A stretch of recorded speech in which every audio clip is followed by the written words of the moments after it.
Hello, ladies and gentlemen. Welcome back to the Gimmick, which I also realized I gotta find an opening video for this. That's gonna be my goal. Wait, we're in Yeah. 2025, so that I've messed that up. So it'll be my, for the WrestleMania show, I will have something made one way along another. But yes, this is the monthly wrestling show. I am the Canadian Nightmare, Trash Snail, and I am joined by man who's wearing some stuff I don't like to see. He has a hat. So now, don't get me wrong. I am not a Chiefs hater, but I am a Bills fan. So that's where we are.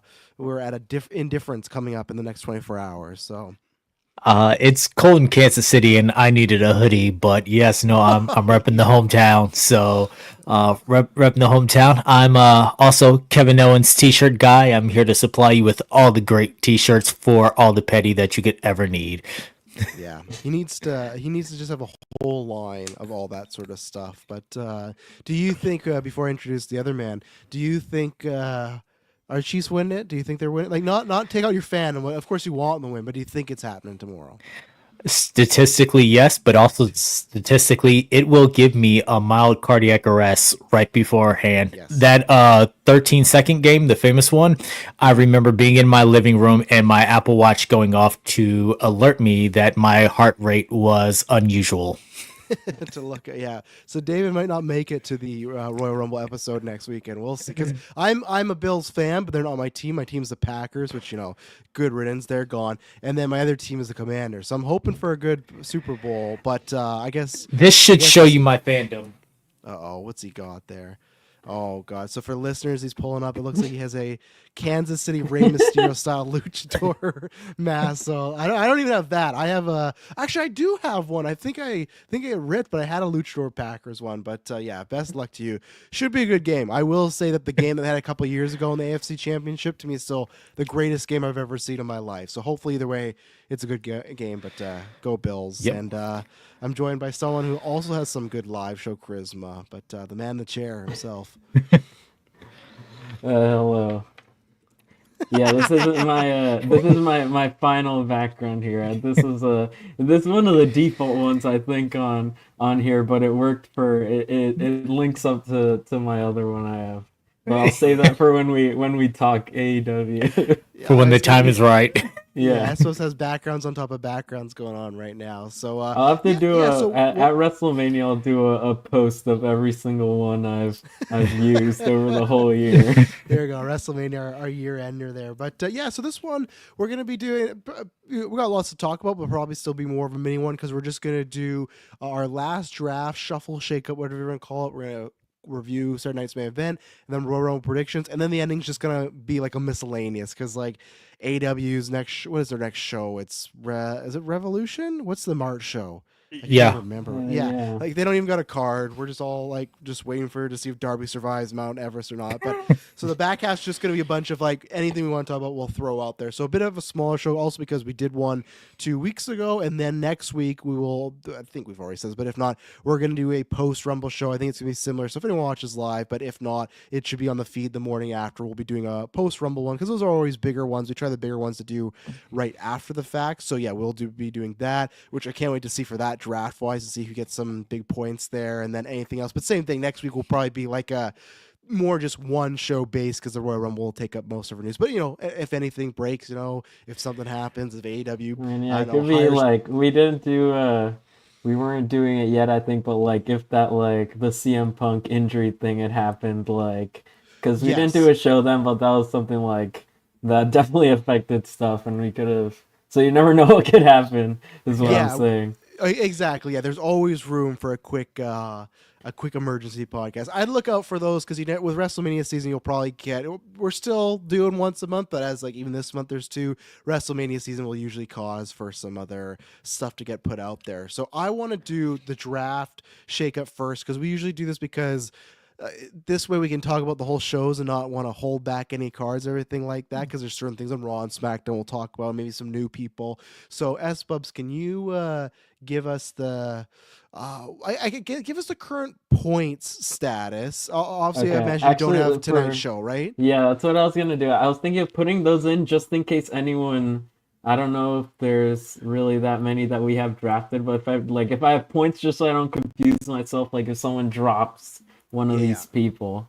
So Okay, and there's only so- like 4 matches, so I can do this in like just, Okay, like, so 1 minute. we'll kill Yeah, some okay. time. Dave and I will read off our roster. So Dave, I'll go first, but pull up your roster there. So currently, if you don't know what we have, is the draft system where all of us have 10 superstars and a jobber. I'll explain that in a second. And we get points based on wins, title losses, main events, all that sort of stuff. We have a whole bracket, and we've been doing it since this podcast started. And this is our last time to do a shakeup because our draft ends at Elimination Chamber, and then we redraft right before WrestleMania because obviously the podcast last year started before WrestleMania. So that's where the Chamber Rumble are really the two. Obviously, there's, Saturday night's main event, stuff like that happens, but those are the next two big ones. So currently on my roster is my number one draft pick, Rhea Ripley, Seth Rollins, Jade Cargill, Tiffany Stratton, Jey Uso, Braun Breaker, Liv Morgan, Jimmy Uso, Nia Jax, Solo Sikoa, and then for my jobber pick is Elton Prince. The jobber pick is you get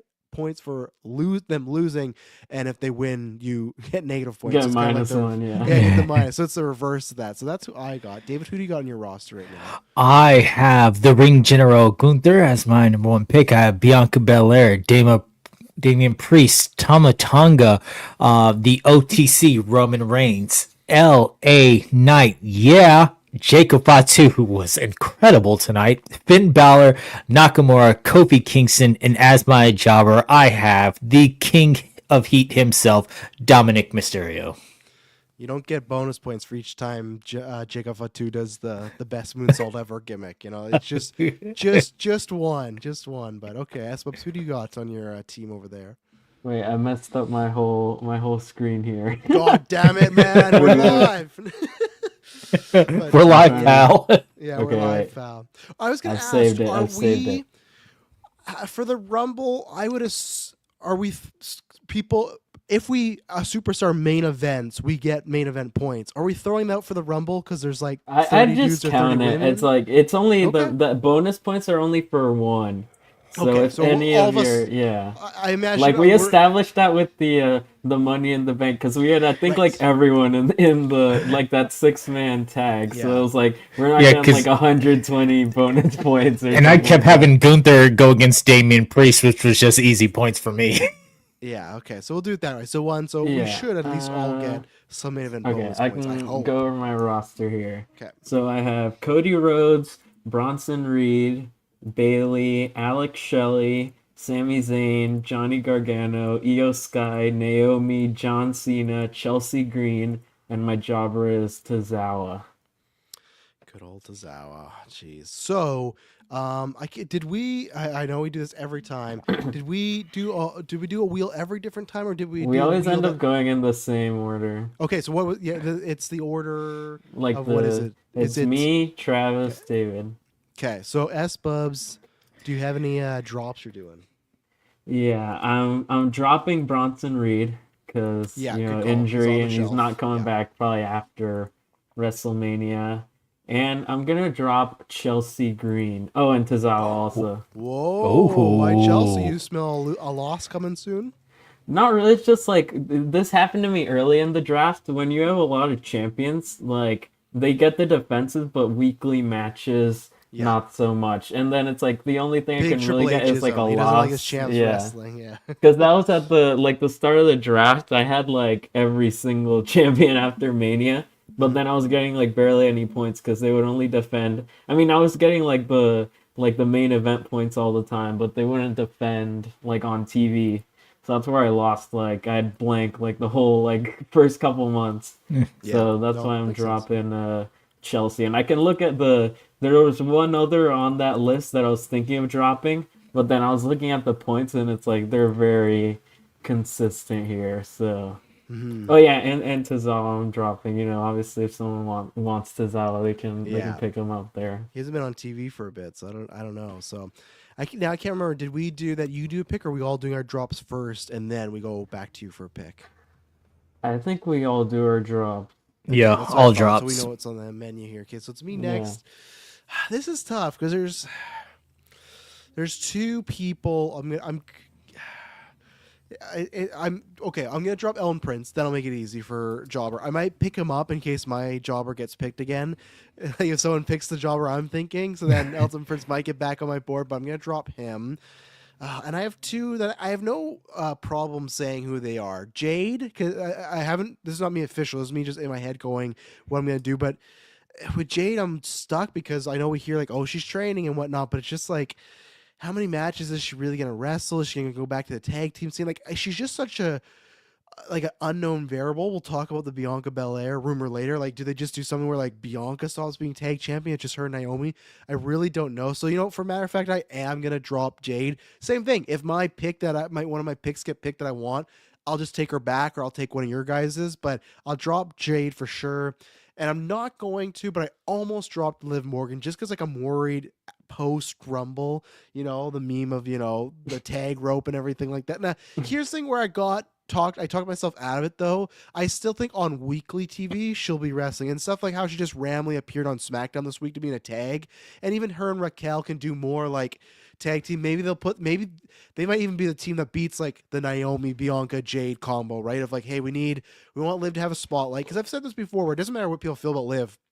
She's on the fucking Rumble poster. She's one of the Netflix icons. Like, I don't think Triple H is like, she beat Rhea and that's it. Like, I think he legitimately wants her still. And she raised her stock big time. I think there's still lots of people that obviously are fans of her, but in the mainstream like her. So that's why I could say, even if they do that Wyatt tag thing of like, hey, just put the tag belts on Raquel and Liv, because like just to give them some heat, So I'm going to keep Liv for now, but I tussled with dropping her. So right now, just going to drop Jade and going to drop Elton for now and go from there. Same thing with Solo I'm worried about, but I'm going to keep Solo because I'll say since you talked about something like the one I was considering dropping was Bailey, just because of the whole like NXT stuff. Maybe she's wrestling more on there, but also she was on every single show like this past 2 weeks. So it's like even if she's on NXT, like she'll still be doing matches on Raw and SmackDown every week. Yeah, so she's the workhorse, And this fucking transfer window, everybody's everywhere. So who knows? It's like it was like Bailey a couple weeks ago. I was like, oh,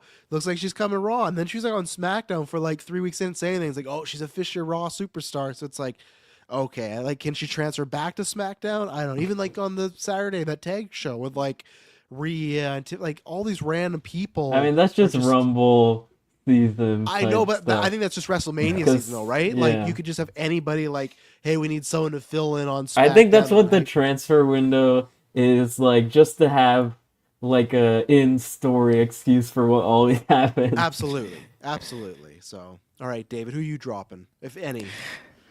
I am dropping Tama Tonga, and I am dropping Kofi. Why Tama? Wow, I'm surprised by both your picks. Unless you're gonna put Kofi elsewhere, you don't think New Day is gonna get like some big shine coming with all this heat? I don't think that Big E versus a handicap match at WrestleMania after he returns next week in the Rumble. I don't. Outside of some of the stuff that DIY's been doing, I really don't think the tag team have been getting much to do. I also don't see Kofi getting a lot of wins with this. I think if they continue with this New Day heat, it'll be split between him and Woods a lot, with some single matches, a couple of tag teams. So it's just more backing up each other, being the bad guy, but splitting that time. So okay. I think he just wrestled on SmackDown. He wrestles, Yeah, but there's also some better options out there that if anyone's got to go, it's not going to be Gunther, because even though he doesn't wrestle as much as I want, he's freaking Gunther. It's not going to be LA Knight, because LA Knight's on every SmackDown all the time. After what Jacob Fatu just did, not doing that. Finn Balor's getting his TV time. Nakamura is getting his TV time. Hell no! I get TV time though. When's the last time we saw Nakamura? Like I'm surprised you're not dropping him, because I feel like the next time we see him, he's gonna drop that title. But I guess he's at the Rumble. So. Yeah. And then I'll say if I had more spots, I would pick up Tama Tonga. Like, I'm just saying now, like, I'm not gonna take him just because I only have two spots and there's others I like. But if I had like 3 or 4, I would probably take him. And Tom is one of those people that if the people that I have on my want list are gone, I can just go back to Tama Tonga. Like, I have enough people on my want list that it's probably not going to happen, but if it comes down to that, he's someone that I can pick back up. You hear that, Tama? It's not over for you. There you go. There's a chance for you to be on David's side once again. But all right, so Espos, you have 3 drops. And then also we'll go in Yeah. order and stuff. But so S Bubs, what is your first new draft pick here? Oh, I had a list and I think I deleted it now and I can't I did find it. too. I had a list a couple weeks ago, Uh, and I can't find it anywhere. Now I just I'm have the to element look back. prepared. Oh no. Wait. Oh, I can version history it. Yes. Okay, I found it. I found it on my Excel. Okay. I think I'm gonna do my ultimate plan, which is cover all my bases. And so I'm picking Charlotte Flair as my Oh first god pick. damn it. Yeah, Well, that's a good there's one off my list. This is full circle, you know. I believe she was gonna come back in like a month or something at the Yep. start of last year, and I drafted her, and she cost me points for like half the year. But I'm taking her back now, and I'm covering all my bases on possible Rumble wins here. Watch her just re-injure herself right after, Okay. I think I'm gonna go with the S Bubs method / magic. Let me just do a quick search here. No, I'm not gonna do that because I see David has Roman Reigns and I completely forgot about that. So David, you enjoy that pick. So I'm gonna pick There was Penta. some like I okay. acknowledge you, Tribal Chief. Yeah, because I forgot. I think you didn't have him originally, right? You picked him up later on in the year. I Right? picked him up later, Yeah. knowing that they were going into this season. I picked him up early, knowing that he may not wrestle a lot, but after that, he's going to come in during WrestleMania season. And by the way, someone might take him. I'm taking. I did not. I did not mean to say Penta yet. You Can there locked be a them rule? in already. No, I'm Can kidding. there be a You rule let I me say- change. You let me change. You let me change. So I'll let you change. I let you change. Yeah, he was my second. Yeah, no. Sorry, because what happened was I saw I That, had that's Roman what there. happened to me with the Michin and Naomi thing. I just just said it and then I was like, "Yep, I'm going with Yeah. it." And I had my list, so Penta's maybe out there. Someone get him. I had my list of 3, and then I deleted Punk. That's who I'm picking. A CM Punk. It's the worst scatterful. I had Roman, so that's where you can see Roman, Punk, and Penta. And then I saw David had Roman, and I deleted both Roman and Punk at the same time. And I said Penta. I'm like, why is it just Penta alone there? But I'm picking Punk because Okay. I don't think he's winning the Rumble, but I think this is the time where there could be a couple more Raw matches. I don't think he'll wrestle too much, but maybe a tag or something else. Obviously, he'll be in the Rumble. I think he could be in Chamber, and I think there's a good spot. We'll talk about it later with Rhea and Bianca if that happens, but there's a good chance if Roman and Punk happens, it's gonna main event Mania, and get me those main event points. So that's where I'm picking Mr. Phil Brooks. So CM Punk But has the been the added. thing having you with Roman happened to me yesterday because I was watching SmackDown and Priest was there and I was like, wow, no one has Priest. That's gonna be like my number 1 pick here. And then I look at the list and David has him. David I'm has like, him. David has all okay. these sleeper picks, Mr. Smackdown. Collecting them like Infinity Stones. Yeah. All right, David. Who you actually getting now? We've talked about people we Well- already have. So Well, since he just got brought up, I'm taking Penta. it's a good I'm pick, 'cause taking. he's gonna wrestle a lot on Yeah. Raw. I think throughout WrestleMania I season. legitimately my wants list. The top 3 were Charlotte, Punk, Penta in that order. Penta was up there for me. He was like, if you didn't pick him, I was gonna take him next. And he's somebody that easily, he could beat Nakamura. I don't think he could beat Braun Breaker, but if they did the multi-man IC title, you could have him win the match and not beat Braun. I don't know if they're going to strap him up, but, we'll talk about him. We can mini talk about him now, I guess. It's just that the fact that they've done such a good job at just making him an Insta star. For anybody that was worried, he's washed or he can't go like he used to, doesn't matter. He goes the right amount. He has to save and even then that Bucks match that they had a couple of years ago with Steel Cage, it wasn't that long. He can go and put out a 5-star class if he wants, but I think it's save that when you need to. I liked the Chad Gable match a lot. The match with Pete Dunne was it was good on Raw. I thought they could. Yeah, it was just it had no build. Triple H just we need a good worker in here. Yeah. Call up Yeah. Pete Dunne and put him in there. Yeah, I thought it worked with the the finger snapping. It was good Absolutely. for the Well, they- serum. They were saying that his whole thing was Pete Dunne still being is still tired of being called Butch. I'm like, I don't think Penta has anything to do with that, but okay, we can go that route. I know where Pete Dunne's gonna be. I just missed when they did bring him in and he had that UK run. It was great, but he's He's gonna like be a like, don't call me backstage Butch. producer now. Yeah, Like, and I guarantee yeah. he's gonna be a trainer later on. So like Yeah. Penta, I think they've just done such a great job. I think there's that stat that came out today where he's like the sale like for merch he was like 2, 3, and 5. Yeah, Like some of the his merch stuff. was like it Yeah. was all Penta and Roman. Like those were Yeah. it was like all Penta stuff, the OTC shirt, and Yeah. like one more thing, and that was And the that's the top thing where it's five. just like even that like I when I say I'm not like a big Penta fan, I mean like I am a big fan of Penta, but I'm not like always in my top 10 currently, nothing like that. But even when I saw that hoodie, it's like, man, like I want to get that hoodie looked slick, and that's the The thing where he design looks is cool. good. Yeah, it's like just Yeah. like the skull with nothing else on it. Yeah. And because we've seen this a lot from both companies, WWE and AEW, go through just phases where man, all the merch just sucks. They just find a logo, slap it on, and that's it. But like he has a cool vibe. They gave him the fucking cool like sprinkler It's like pyro, like pinwheel, yeah. yeah, Apparently, like I looked it up. That's like it's like something used at like, it's like a Mexican related thing, okay. like a type of firework or something. So that's why but it works with like a great effect. Like when they use that, and I wasn't expecting it. Like it's great, and it works with the whole spiral thing he has Yeah, going he on. looks like he's in Yeah. Endgame coming out of Doctor Strange portal or Yeah. something like that. But no, they've just done such a great job And of they've already got his mask on sale. yeah, yeah. They had Day it one, before they he had even that.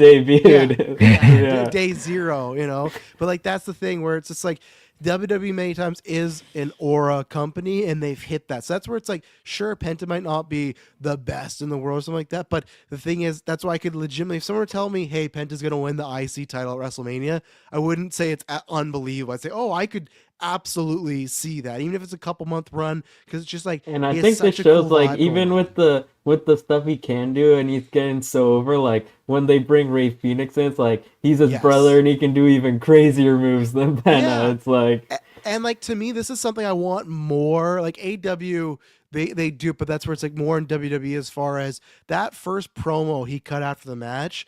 That was, I know that started the whole scuttlebutt of some talent's mad, some's not. Like I don't believe any of that. I think the talent's fine, but like it did not feel scripted in the best way possible. It legitimately just felt like it was coming from the heart. He was like stumbling his words, but like in a good way. Like it felt like, man, I'm finally here, and that's like that was. I feel like the look and presentation, that was one thing, but when he cut that promo, it felt so emotional. I feel like there's so many people that are like, I and want to there's the cheer for whole this guy the whole now. daughter thing there. Yeah, Yeah. like And there it was just even the backstage, they posted like a behind the scenes video of like before and after yeah, his first match and stuff, and he was talking with Ray, and he was talking about the daughter, and he was like, she's the only one in my family who understands this stuff.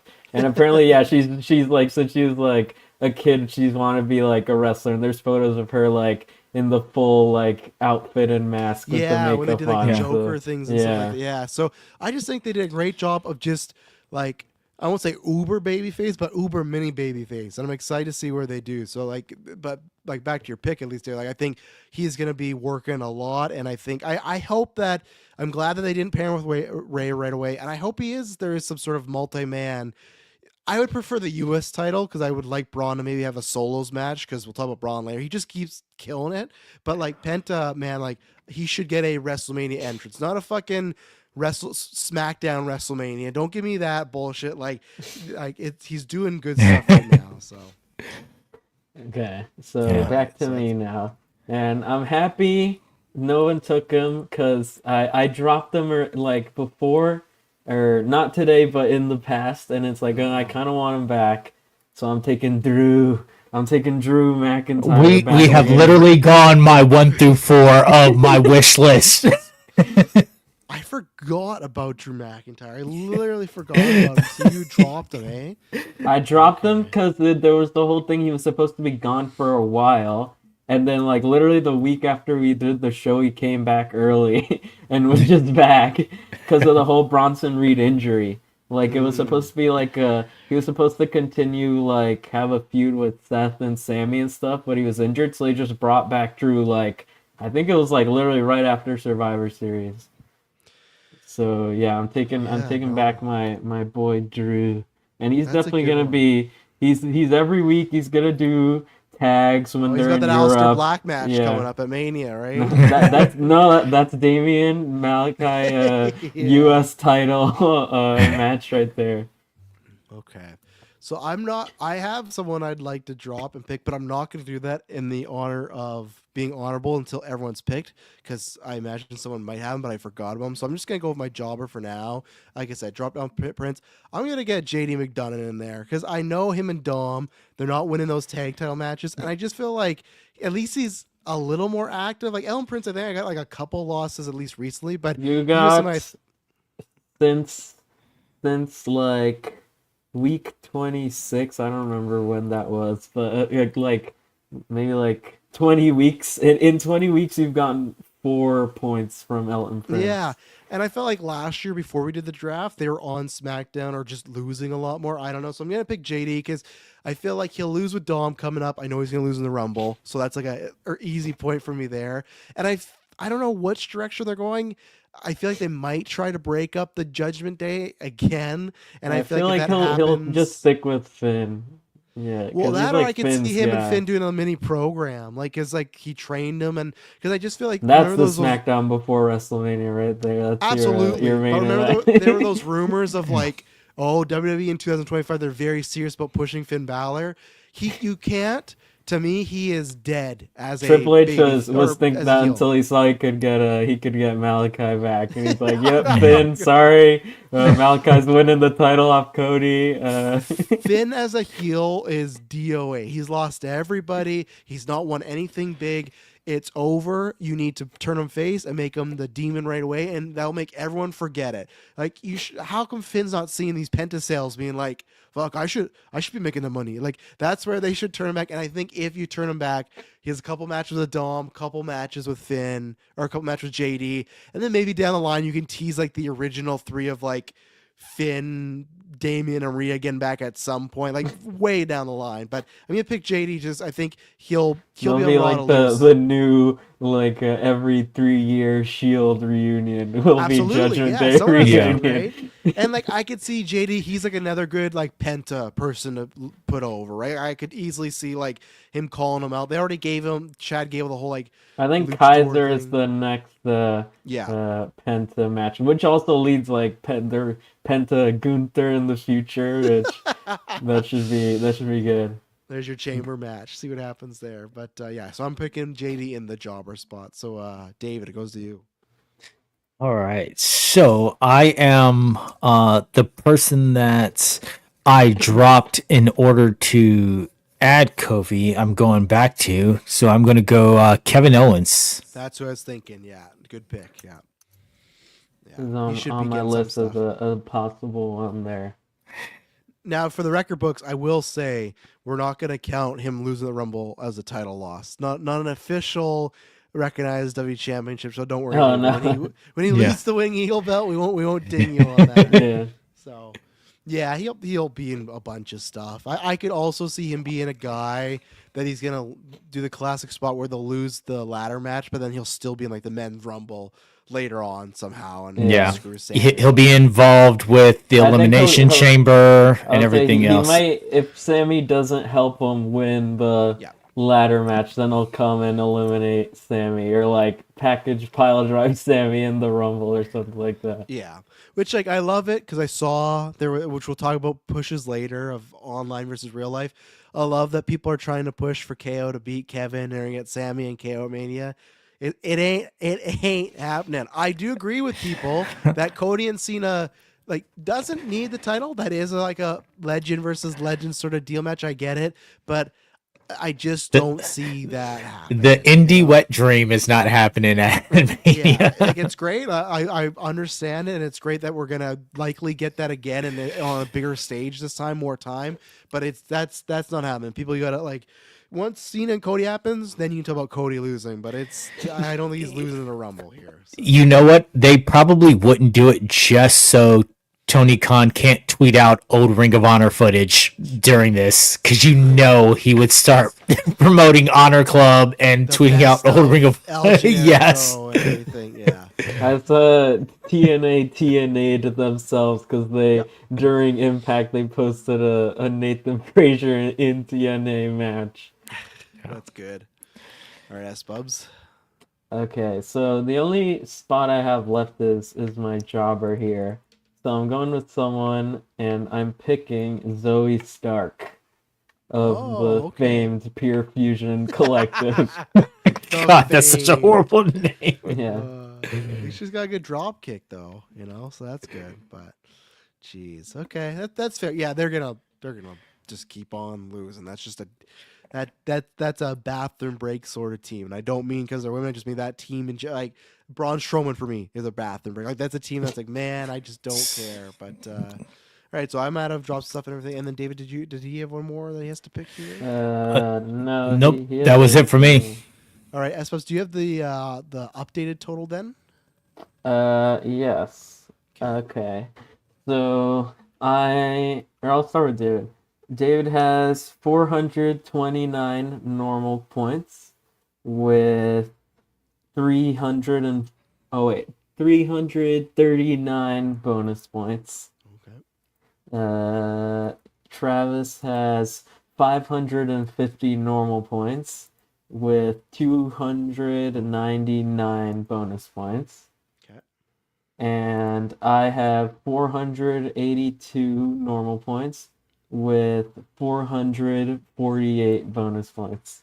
We're all really close. Like you, me, S Bubs are in the 800s, and Dave's in the 700s. So really, all it takes is like a couple Rumble spots, a couple title changes. It's actually, And especially with these yeah. bigger ones, because Rumble didn't we So put it like I'll that's like note a 50 I or have something? I have the points, yeah. So Yeah. Rumble or Chamber win is 50. Okay, big points coming up here. Yeah, and also for the Rumble points, we talked about it like a couple shows ago, and I went back and listened to remember what we said, and so it's 1 point per elimination Yeah, on I any of like your that. picks. And also, Oh, I came up with some Royal Rumble lucky numbers. So I made a wheel spin with 1 through 30, and I picked spun 5 times for each of us. And so I made it so I'm gonna give each of us our numbers. And if your number wins in either the men's or women's rumble, that's 25, so half.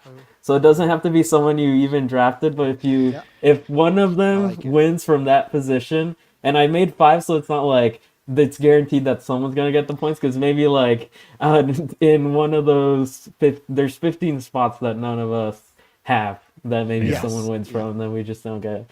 So yeah, it's did the classic wheel spin, so I'll give the numbers here. So Okay. wait, let me put them just to make it easier in like from lowest to highest here. Um, okay. So David, you have number 15, number 17, number 24, number 29, and number Oh. 30. Oh my god! You got 29 and 30. Now, technically, 28 is the lucky number, but I'll take 30. Is it Okay. Is it 28 now, or is it 27? I thought was the lucky number now. I think it's 28 now. Damn it! Yeah. Oh, well, okay. Travis has Yep. 3, 11, Okay. 23, Okay. 25, and 26. All right. All right. And got a I couple times. have 8, 10, 16, 22, and 28. Oh, okay. Of All right, I course see you did. So see how it no is. number 1, no I'm the number closest with 3. 27. I got 3. I may as well have number 1. I got number 3. Miz is gonna come out number 3 and do shit. Bailey won from 3 last year. Oh, great! No one's winning from Yeah. 3 again. Okay, we'll see. Yeah, that's Okay, the well, Nick Nimitz spot. Yeah, that is. Yeah, but yeah, he's not golf this year. He's Nick Neville. No. Okay, well that'll be fun. So yeah, I'll be so curious. for I'm gonna those, have if my any stuff of out. those win in either men's or women's, that's 25 points there. Yeah. So Okay. that'll be fun, just to hope on your Yeah. numbers and cheer for them to win it. That'll be a good one. So And yeah, I'll stay send tuned. those like when it's the Rumble time. Like I have them written down, so you Perfect. I have to wrote them down too remember. because Yeah. I'm gonna be watching. I'm gonna be curious But what yeah, I everybody noticed. has. Yeah, we mostly got pretty late ones, which is good. Like we have all through from 23 to 30. We have all of them besides 27. Like 26 is gonna be So like Joe Hendry or something for the stupid just pop, and I'm not gonna win. there's some random ones. Like last year, number 28 was Ricochet. Oh yeah, It was like it was the order was Punk, Ricochet, then Drew. Like they threw Ricochet in there for like no reason, good. and I think he got eliminated like right away. So maybe that's why he's in AEW now. Yeah, maybe that's why. So, all right, let's start off with Saturday Night's Main Event. This is the second edition of the relaunch. Overall, I liked it. I think I'm in a tough spot with the show where it's like a weird hybrid of like it's a TV show, but then it's also pay per view, and I it's count it tough. as PLE like for points Yeah, that's for fine. Yeah, points the points. reasons. Yeah, that makes sense. Yeah, for the watching it stuff because they're having like these bigger matches, but just I think every match had a commercial break in between, other than maybe the opening. Right? I don't think we got one for the Actually, we did get one for No, Rhea it did. Nia. Yeah. All of them had one besides the last one, which had like two breaks, I think, Yeah, or so three. it's tough to kind of gauge, and it's like a I think this one was better formatted than the first one. Like it had commercials, but it didn't feel like everything was super like short or cut off. I don't know. Like yeah. last one, it felt like they were all trying to be like longer matches that would just like end. This Mhm. one, I felt like they were more suited to the time.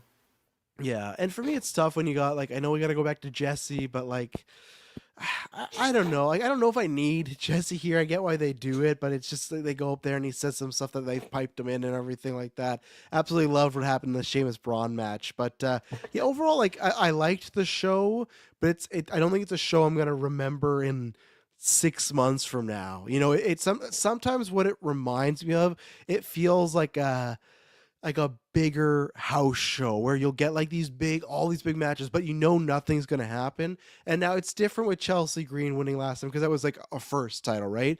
I am curious. I don't think have they announced the next one of these? I don't think they have, The right? If next they are, one is way later because I think they okay, want to do like one per quarter, so they just okay, got this one like out the way. The next one, they're all on. If you want to remember, anytime there's an AEW pay-per-view, this is like the same night or weekend.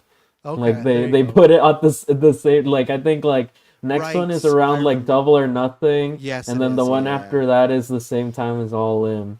Yeah. So for me, it's just, what I hope the next time is I hope there is some title change or something very big. I know the KO package pile driver happened on Saturday Night's Main Event, but that was after the show, right? So for me, I want to feel that like, okay, I can't miss it because I don't think it's this level, but I don't want it to get to like AW Battle of the Belts where it's like, okay, it's a bunch of big matches, but it's also riddled with not riddled with commercial breaks, but just I have a hard time getting into much of the matches. It's different with Raw because well, now it is different because I don't get commercials, but even before, it's like not every match was a And even now massive there's match, but matches where like since there's reduced commercials, like if there's like a 9-minute match, it'll be like commercial like the Damage Control versus Pure Fusion Collective, like that whole match was just between commercials. Like yeah, and it was like a 10-minute-ish match. So it just yeah. depends, yeah, with the Netflix stuff, they can have sort of matches there in Mhm. that way. What about you, David? What do you think about the overall show before we go match by match here quickly? It it's a show. It is very much. It reminds me a lot of the Saudi shows where nothing major is going to happen. It's a moment in time. You get to enjoy. There are some good matches like the Gunther match I enjoyed. Things like that. The Cody segment ended up being funner than I expected. But other than that, it's a moment in time. You enjoy the nostalgia, enjoy the look of it. You're going to see some legends of the past, and that's about it. But there's nothing that really makes me think to myself, this is going to be a moment that is going to carry me into WrestleMania season. This is going to be building up for something magical. It's just an event. Yeah, I'll be curious to see what because the last one I don't think we were talking about. Last one did really good ratings, and I'll be curious to see what this is. Not that I'm saying it's gonna be a drop off. I'm just saying like I wonder if was it a first time like hey wrestling's on Saturday, let's check it out, and then maybe we don't have to, or is because it's something different, a special I people feel like will the come first one back had a for. lot of promotion. I don't know if this one Yeah. really did. It did well, like ticket sales wise, but I don't Hmm. know if like TV numbers would really reflect that. Yeah, and that's what I'm curious too. Like if it does do really well, then it's like, well, then it's working, and you just it's that meme of WWE's on fire right now. It's like it doesn't matter what they do, right? They're there. So the opening match, we had Rhea Ripley versus Nia Jax, which was a very quick thrown together program. This wasn't happening even when we did our last episode. I was like, it literally now makes sense. I just need something for Saturday night's main event, and it makes sense to Rhea on there. She is, if not the biggest star, she's in the top three. But I think, like we talked about last episode, like you can make a case that she is the top star with the GA right now. And those pops she gets, she just has everything going right. In this match, they obviously did the elimination chamber one last year. I think it's for me it was a little odd. I'm curious to see what they do with her and Tiffy because I thought they're going to go that way. So I kind of thought they weren't going to want Nia to lose before that. So now I feel like I'm a little less invested in the Nia Tiffy match when it happens, even though I don't think Nia was going to win. But still, like, it just found it was an odd pairing to hotshot Nia right over Raw, get this title match, and then now I imagine they're going to act like it never happened. I I feel liked the like this was match. to disprove like the like Rhea never defends her title or stuff like that. It was like, oh, she won it and she's already in a feud and she's gonna have a match right Yeah. after.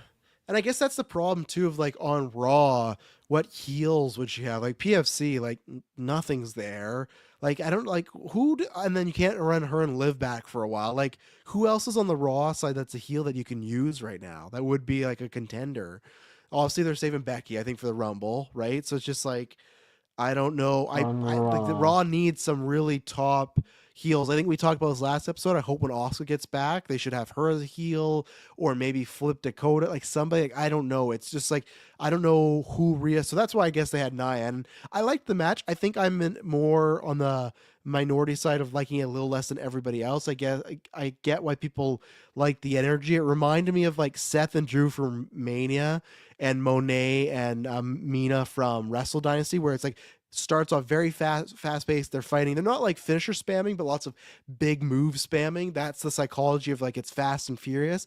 I liked it enough, but it also for me felt a little bit like a match that had time cut, and I don't think it did, but it felt like that where it's like, oh, you guys, you had 15 minutes, but now you got 10. Go. And I think it was still good for what it was, but it just felt like a Rhea showcase, which is fine. Do that for the TV show, but it's nothing like I'm not going to remember this match in 2 weeks other than Rhea's gear looked great. And like, I suppose live show charisma, great. But like, she's always doing that, right? And Nia continues to be, better than she was. But I thought, like, I think this was a good hot opener, but for a match, like, this would be like a 3-star for me. Like, it's nothing like even Drew and Seth, though, Mania had something a little bit more different about it. But yeah, so I thought it was fine. It was fine to get Rhea on TV.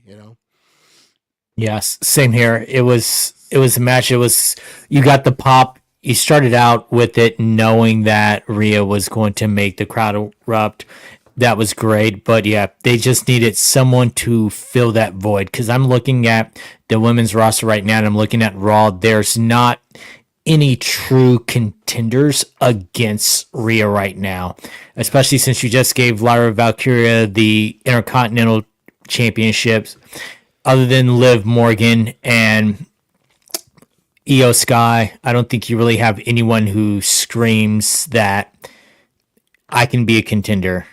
Yeah, and you don't want to beat Io in 7 minutes and start night's main event. Like and not like because even Io and Liv, I think they had like a 12-minute match or something like that last main event, and like it was still like more of a like I think this was I guess a back and forth, but to me this felt like it is the Rhea showcase one. And even when you talk about Lyra though, it's like she still beat a babyface, right? She didn't even beat a heel to get that title. So it's same now that we're talking about this, it's like is Lyra's contenders just going to be the PFC for the next few months? Like, is that what we're stuck with? Is one Baszler match, one Shayna match, and let's not run back. Go on. Yeah, What they're is not Sonya's sent to Paul Catraz after the EO match. Yeah, right. Yeah, and the Lyra. Remember because that clip No, yeah. always Yeah, the whole power bomb. I She think won't so. let go, Someone and put Lyra's like, that. "Let That's like go." those are both like Io and Lyra's like lowest rated matches like ever, or Yeah. something like that.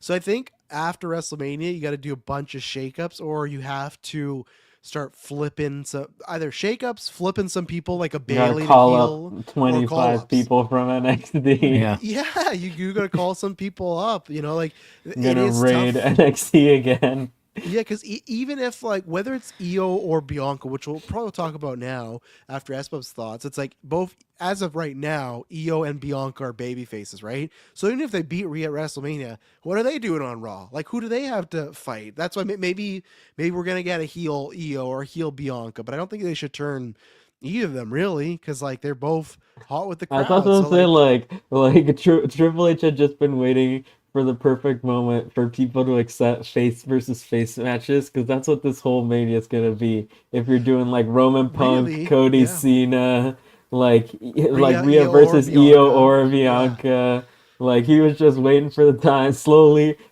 feeding it to people until they And accepted face versus face. I'm fine with that because there's so many people that say that doesn't work, even though there's people from the past like 30 years that will tell you Shawn Michaels and Undertaker was like the best wrestling match of all time. It's like, well, that was a fucking face versus face match, dog. Like, what are you talking about here? I think heel versus heel is the tougher one to pull off, but face versus face, like Yeah. to me, that's an easy. That's Because just like heel two versus heel sports is you teams you don't know like. you don't know who to cheer for, but Yes. yeah, face Yeah. versus face is just cheer both of them. And the thing with face versus face, that's when you can also get moments where someone could turn heel because someone might go like, "Ah, we're gonna start booing this guy," and then you're like what? Why are you booing me or girl? Yeah, Like that whatever. was But like the Cody and Punk end of the Rumble, where it was yes, face versus face, but then he did like the pedigree, and he was like, "I'm not losing to Dusty's kid," and yeah. stuff like that. Yeah, You get to have someone kind of play a heel for maybe like a little bit and then like flip right the day after. But yeah, and that's also Yeah. fun to do if you just have someone doing that for like one match. Like I'd love to see like if it's Cody Cena, like Cody do the heel for one match. yeah, I'd love to see him tap into that like final AEW promo where he's like on the ladder and he's all Yeah. shitty and like because Yeah. I think he definitely would. It's the same way The Rock did with Hogan back in the day when him and Hogan in 18 they started to boo. Rock was so good doing like that.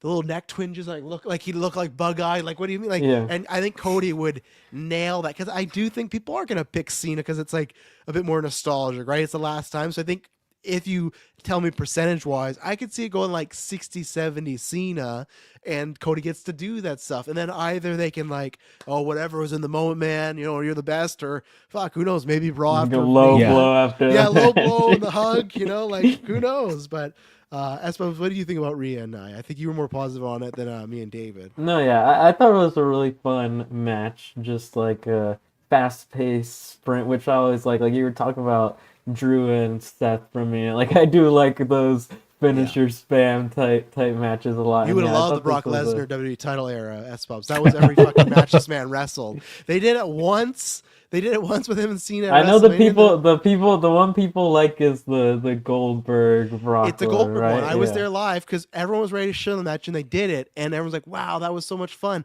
And then after that, Brock just did that for the next 3 years over and over and over. Except I Yeah. think he had like one random match with AJ and Daniel Bryan where it was like, okay, a little different. But The guys he respected and knew he could would be able to go, but also be safe with, he'd let him do that. So with the AJ, yeah, with Daniel Bryan, but the smaller guys.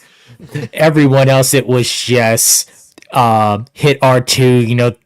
Go ahead, hit your finisher, and it was Oh, yeah. over. And the him versus Roman, where it's 5 F5s, six of Brutal. Roman's finishers, just That spam rest, nation. their second WrestleMania match, I hate that they've had three, but their second one was just awful. I think the third one was bad too. And even though it was the COVID time, his one where they like crowned Drew, that was really bad because like I think it starts with Drew hitting a Claymore and then like Brock hits F5 immediately, and it's just that. I Over. think But the second that Drew moment one I has liked. it was Drew kicking out of the F5 at like 1 with no crowd. Yes, So it's like there's no point. yeah, yeah. Yeah. Oh, continue. You got any more on Rhea and Nia there? Not really. No, I thought, yeah, like I said, just a fun little match there. And it's like Rhea's just like when you haven't seen her wrestle for like a long time, it's just like she's just great. Like, Oh yeah. like just seeing her wrestle and all the stuff she can do. And I said like I posted on or I forget where I posted it exactly, but it was like it's fun seeing her do the move she doesn't get to do on like anyone when she's facing Nia, because it's just the size can like hold her up for those moves. Yeah, the only thing that got awkward was she was trying to go for that Eradicator submission, and they were just Oh yeah, not working together. Which was like that. I thought that was bold, and I thought it was bold for her to start Nia on her back. Like, I feel like they should just had Nia on her stomach and then do it. But that was the only yeah. kind of like messy spot. But other than that, it was like a good enough time. And I got some splashes in there, and the cocky heel loses. But yeah, I'll never ever subscribe to people that talk about Rhea not being in the ring and stuff. It's like no, there's a litany of matches that can show you like no, she can go. Again, look at, to me, Yeah. both times her and Charlotte wrestled at WrestleMania, they stole the show. You could argue her and Becky did that or almost did that last year. Like when it's on bright, it's just because she's so good at the character stuff. I think people kind of forget about that. I feel like it's, I'm not saying this because the Raw Netflix thing, but it is kind of similar to Undertaker, where he was always just about like, oh, the dead man. But when he needed to put on a great, and I don't think, don't get me wrong, I think Rhea Ripley's a better wrestler than Mark Calloway is. But when Undertaker needed to go, he could go. So it's the same way as Rhea. So speaking of going, we had Braun Breaker versus Sheamus. Sheamus trying to be that Grand Slam champion. They said he went for it for the 10th time. He lost it again, unless you ask Jesse the Body, who was my favorite bit of the night, because I subscribe to the fact that I don't think he was watching the monitors. I think he was watching the ring. So at one point in the Yeah. match, they do the classic foot goes on the rope, Where and he Jesse puts his swore. hand, the fist Jesse down. kept swearing up That and was down. three. Yeah. And my favorite thing is when they go to the 3-man booth shot, and he's saying that Cole is trying so hard not to laugh. Like he's just looking at the camera, like what do I do? Like I would love to hear what they're saying in Cole's ear right now. But so that was. You gotta And tell I think Jesse it's to calm down. yeah, or they're telling Cole like, oh, was it a 3? Like they're rim. I don't know. I like Jesse more in those. I think the main event, he like, I don't know if he has the right energy for the main event stuff. I So like that I they thought, put him on this match. Like, yes, I agree. yeah. It's a Yeah. bit more fun, but no, this was another great one. I think I have a hot take that like I'm not gonna say he's the best, but I don't know if Braun Breaker can really have a bad match with anybody. S Bubs is more affiliated with him because he saw more of his NXT stuff, but I just feel like if you put a giant with him, you put a brawler like Sheamus, you put a technical wrestler like Ludwig, you put like a high flyer. Braun is Yeah. having I like feel like a in guaranteed NXT, 4-star like match. really his only problem, and this is like when I started watching, he was already past this, but like looking back at like that like 2.0 era, Yeah. the problem people had with him was just like his character when he was like the most generic baby face of all Oh yeah, time. that's Like fair. people, it was like the Roman thing. Like it was Yeah. like you watched his matches even then, like in his first couple matches, and he was good, but it was just like he was literally like big dog Roman Reigns. Like that was his Create a- character. Yeah, So create a until wrestler. they turned Just, him, yeah. but luckily they did what they didn't do to Roman, which was like turn him heel only like 1 year or 2 years in, and Yeah. then But since like, then he's just and had a. and And even yeah. when he's a heel, he can still do like he can do comedy, he can do serious stuff, like he can do it all, and have good matches in between all that. I will say this, and Travis will probably be able to agree because he saw this era. Braun Breaker is what WWE hoped Goldberg would be when they brought him in. Absolutely, what they wished he could be. And to me, That he has the vibe of Goldberg, and I don't want to make this comparison, but he feels way more like 0203 Brock Lesnar is what he feels like with a personality though. And because Brock was just having, he did his like the year of like he's gonna destroy the Hardys and Spike Dudley, but then he started to put on these bangers. Like to me, Braun, like if we were to make a top 10 of best workers right now, I can't believe I'm saying this, but I would put him in there because I don't think this guy can have a bad match with anybody. He's so talented. Each match there's something memorable, and when he made his entrance, they had an aura of like he did like his little taunt thing, but then he like came through the smoke. He looked like the fucking Terminator. He looked so badass, and like I've never been like, oh, I love Braun Breaker, but now I'm like, I love Braun Breaker. Like he's done enough where I just like because even this time I was like, okay, I know we've seen him and Sheamus before, but do we need this? But it was everything from the aura, and it clicked in my mind of this dude's not had a bad match, and like I think that in the next, I don't know, year, because I don't know their plans, but we pitched Drew. Drew'd be a good one. I also would not be mad if Cena beat Cody and SummerSlam was Braun winning King of the Ring and him beating Cena. And because I feel like I think I said at some point that like Braun would beat Cena. I can't remember when, but that was like one of my possibilities. It's one of those things where back in the day, the IC title used to be like the number one contendership in a way, right? And there's times where it's like, okay, Brett's outgrown this. Let's push him up. Sean's outgrown this.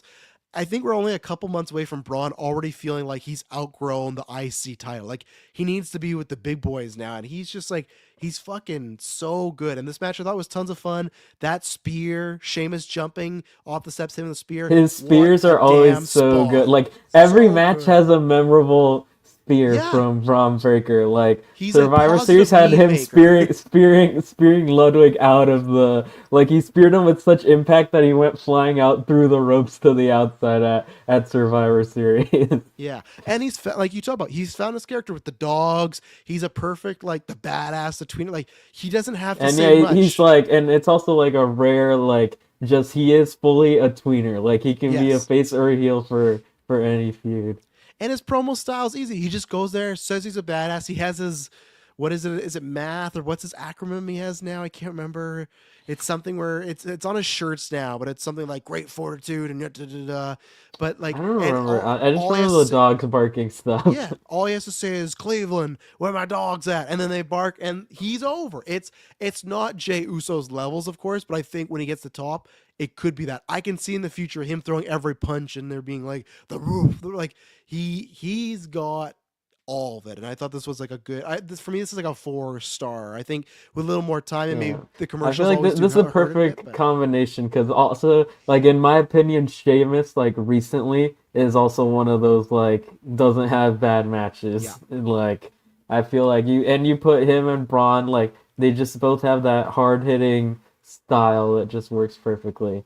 And I'm still hoping Sheamus wins that IC, maybe from Braun, but I do feel like Sheamus, like, this is his year, even if he's on try 15 by the end of the year. Like, I think he's gonna do it.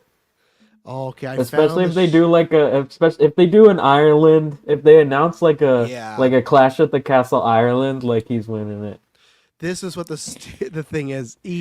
It's effort, attitude, and toughness. The last time he was on like the WWE presser, he dropped and people were like, this is the most like meathead bullshit ever. But it's like, that fits, like it works there. And that's why I honestly think that I'm of two minds with him at WrestleMania. I think he does deserve a solo match because he could put on a great showing with somebody. But I also wouldn't mind if they do a multi-man match and he loses it by not being pinned or a ladder, because you got to keep the momentum. But David, what do you think about his bout with Sheamus here? I agree with you guys. Like, it was a hard hitting match. It is what it was with them. I wanted Sheamus to get that milestone because I really like him, but I knew it wasn't going to happen tonight. Like I said, glorified house show. There's not much substance to these, so I knew it wasn't going to happen here if they were going to give Sheamus that accolade. But I mean, they put on a show. And yeah, I was laughing at the end for Jesse constantly with the 3 count, and I'm like, like he obviously was not watching. Yeah.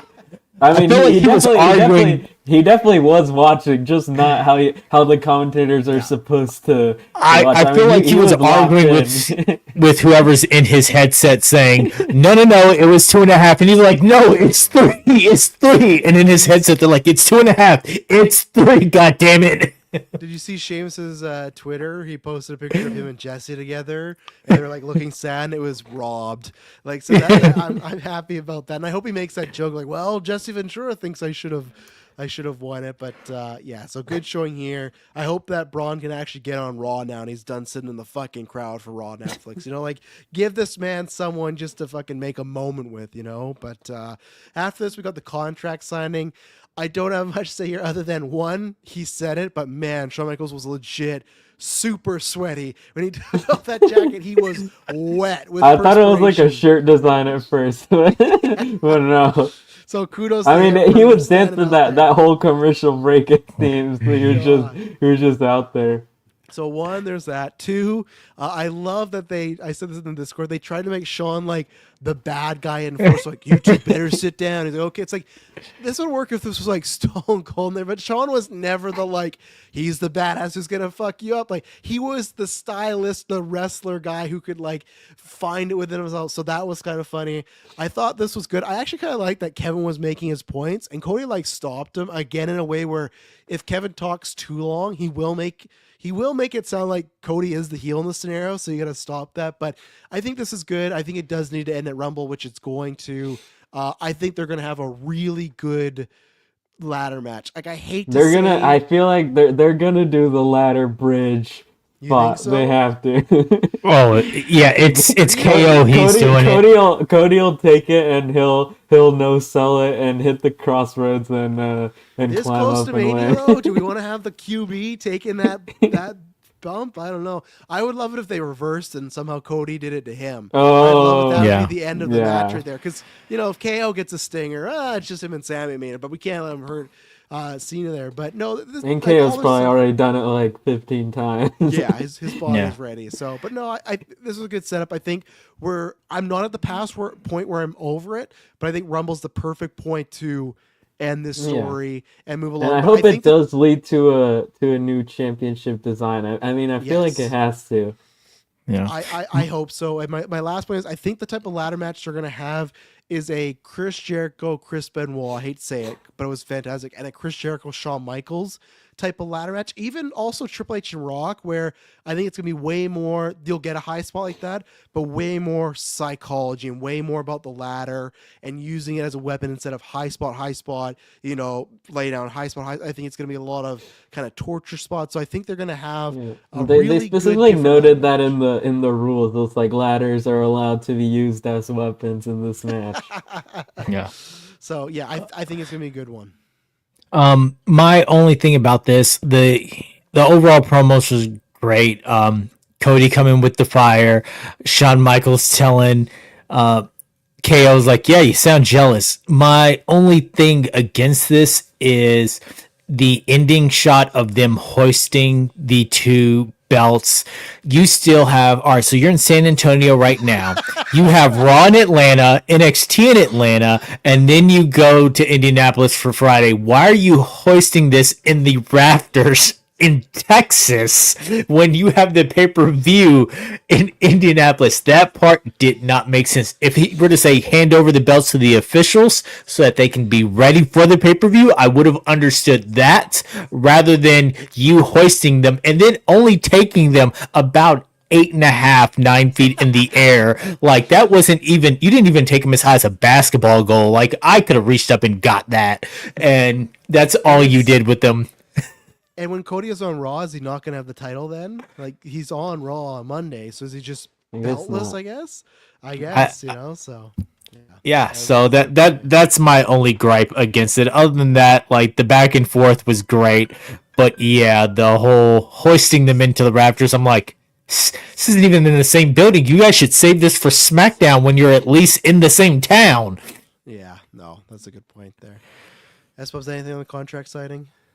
No, it did what it needed to do there. Yeah. Is there any chance? Two other notes I had. I was very surprised that KO was not wearing a Bret Hart shirt. I thought that was going to be the easy go-to. He had the glasses before he posted on Twitter. So Yeah. I thought for sure he's coming out with a shirt. Two, there has to be like a make good on this, right? And I mean, like, does KO go to NXT and like fuck up Sean or something? Like, even if they just go backstage and Sean's been attacked, like it felt odd for Sean to get it. Sorry, I'll go back. It will feel odd if Sean gets the sweet chin music and no follow up. I guess they're just doing it to pop the hometown crowd, but I feel like it's not out of the realm of possibility that KO attacks Shawn Michaels in the parking lot because KO did I start feel like that happens.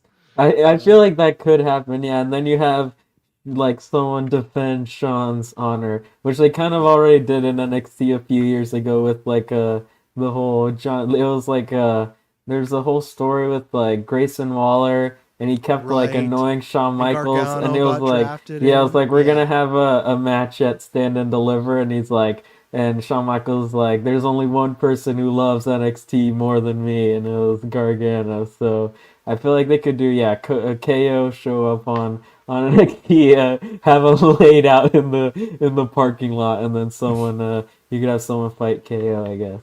Yeah, it'll be Gargano again. He'll be a black and gold Gargano. He kicks out of the package pile driver. He'll do the spot. He'll hit him. He'll get up and be whatever. So yeah, so just look out for that. After this, we got Jacob Fatu and Braun Strowman, and pretty much like in an angle match. They did have a little bit of a match, but this was just to set up more. They've pretty much just taken what Bronson Reed was doing with the tsunami, and Yeah. they've just rinsed and repeated and done that with Jacob Fatu with Braun Strowman. I'm not a Braun Strowman guy, so I was eating during this, but luckily it was not much.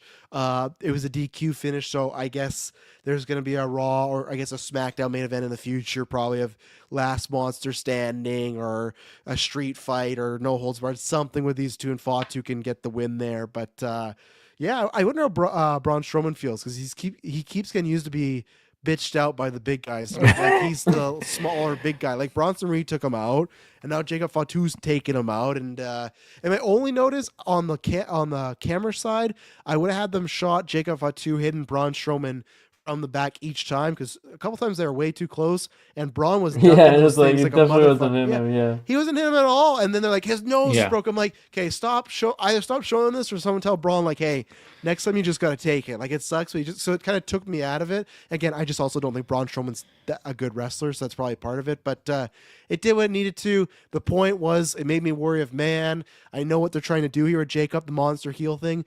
Don't know if that's going to work out because the crowd already fucking loves this dude. So I think next after Braun, if they want to be a heel, they got to put him against somebody that is more beloved or someone that the crowd wants to go like cheer against him because Yeah. he felt like I mean, the feud mega is babyface here. probably He's got to Jacob destroy and Rey LA Mysterio. Knight. I was gonna say it's probably Jacob LA Knight for a while since they're And that'll doing help. this. Yeah, that'll help because LA's Yeah. way more likable and people do enjoy him. So No. I just had that thought tonight where I'm like, man, because no one gives a shit about Braun Strowman. They're asking him one more time to hit this man. Like this is, Yeah. Well, no, I mean, it- to be fair, when it was Bronson, it was to Seth, and they were chanting one more time. well, that's fine because Seth Ye- knows what he's yes. doing.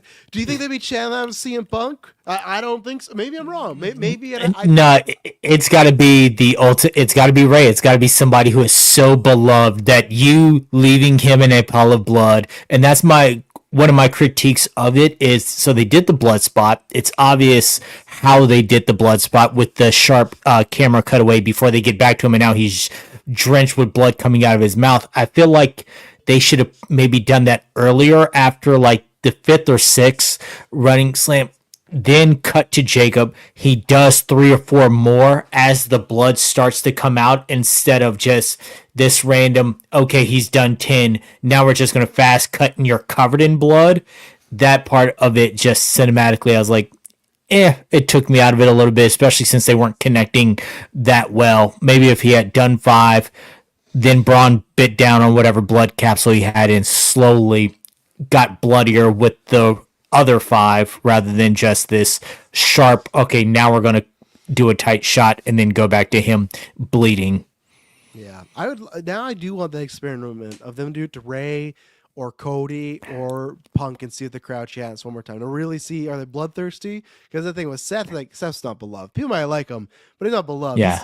He's losing the Punk chants, everything like that. The one other thing I want to bring up because I think we talked about this on the Netflix review, but I think this was official proof that announce table can't break because there was like 2 or 3. Yeah, stands with they've big mentioned guys. it on SmackDown where Joe Tessitore and Wade Barrett was like, "This is our indestructible announce Yeah, table," it's which reinforced. does make it feel like at some point like they'll have an angle where they like make it like they'll They break gimmick it it for up, yeah. something. Yeah. Like the ring, yeah, because it's been weeks and multiple people are gonna slam these tables and they're not breaking. So it's just an Yeah, odd thing in they've said wrestling, it's like they said it was like steel reinforced announce table or like something like that. So It's like I don't know if they still say this, but when the Elimination Chamber started, they used to say it was bulletproof glass.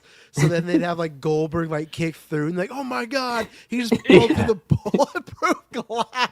Because he punched through and so I was like, all right, we know what it is. And like it's like yeah, it's like flawless. wobbling the whole time. Yeah. It's like no guys, stop doing this. But Or it's like the people always post like when they did like the stairs match where they were putting like the stats of the stairs. It's like 300 pounds. It's like Yeah. yeah. yeah, I suppose anything more to say on this one? No, like you said, it was, yeah, mostly just like an angle segment. But yeah, I thought it worked well to have Jacob and the pre-match promo that Jacob and Tom are having now. Those are always really good. Money. I'm not a Solo hater. I think Solo has some good stuff about him. I know any chance he gets, I suppose we'll post the Solo Yuta meme and stuff like that. But I think Solo is overhated. But it is like a night and day difference between the two charisma levels. When you see Jacob, it's like, man, he's definitely got it. So I'm very excited to see what's going to happen in the next little bit here. But because you didn't have much to add there, I will let you lead us, Bubs, on Gunther versus Jey Uso, World Heavyweight title. Main event Jey, getting the main event, but not taking it home here. So what do you think about this match?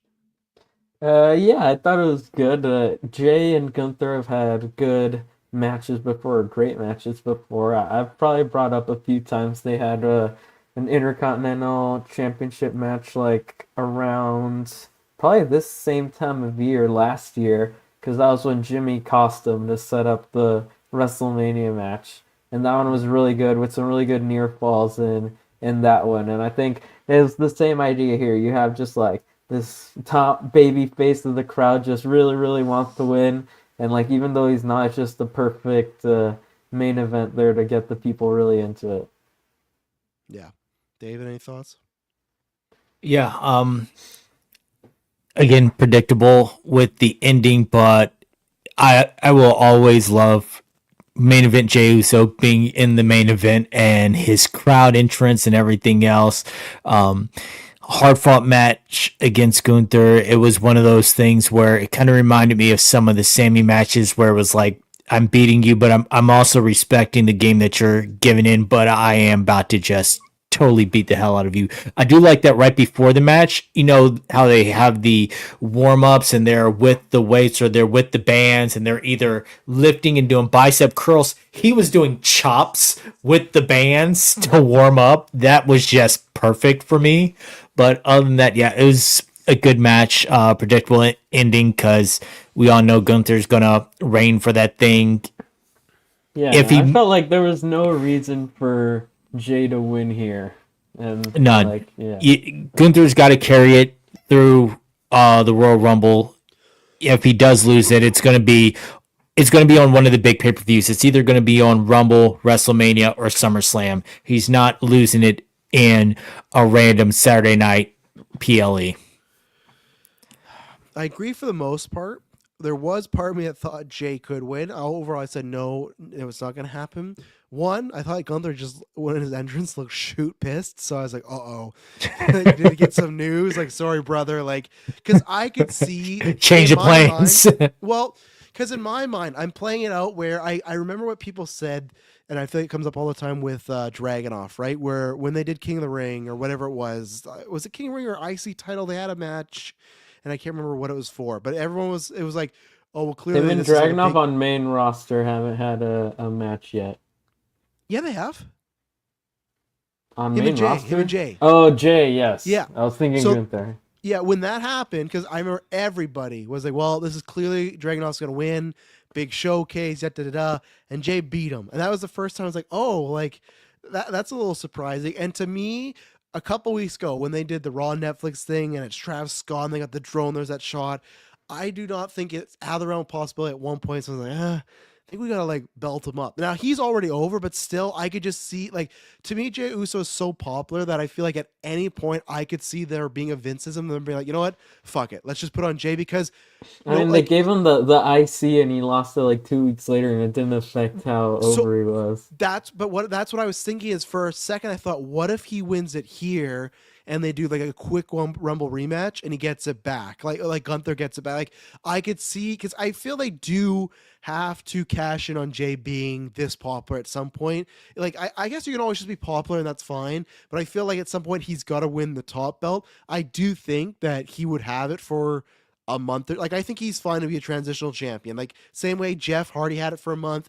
Edge's first run, they did the same thing. When he cashed Money in the Bank, he beat Cena, and then he dropped it 3 weeks later his first time. Then he didn't get that back to Summer. Like I think Jay, like you just said, I suppose with the world title, he could do that too. So for a second, and when he kicked out that first power bomb, I was like, oh shit, like they're gonna do it. They're gonna pull the trigger tonight. Because I thought the same thing when I didn't like, even react. Like I had like No? 0% chance he was winning. Yeah. I thought there was a tiny chance because also in my mind the other thing was like the devil. I was like, I feel like at some point they are gonna do something big on a Saturday Night's main event, like a big title change, a big angle or something, right? They'll do that on the one that's against All In. Yeah, maybe. Yeah, they might do that. They probably should. But that's why I was saying, okay, if they do want to do a big moment, Jay winning it here would be a massive moment. But they didn't, and I'm happy Gunther has it. I think Jay will be like Jeff Hardy.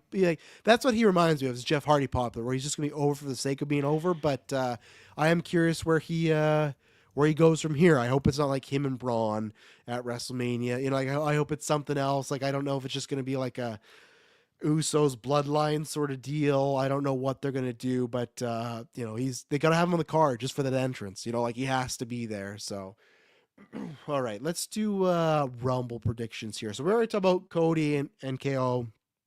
Everyone's on the Cody bandwagon. We talked about the package power driver. Is there any other spot or anything else you want to talk about concerning with this match?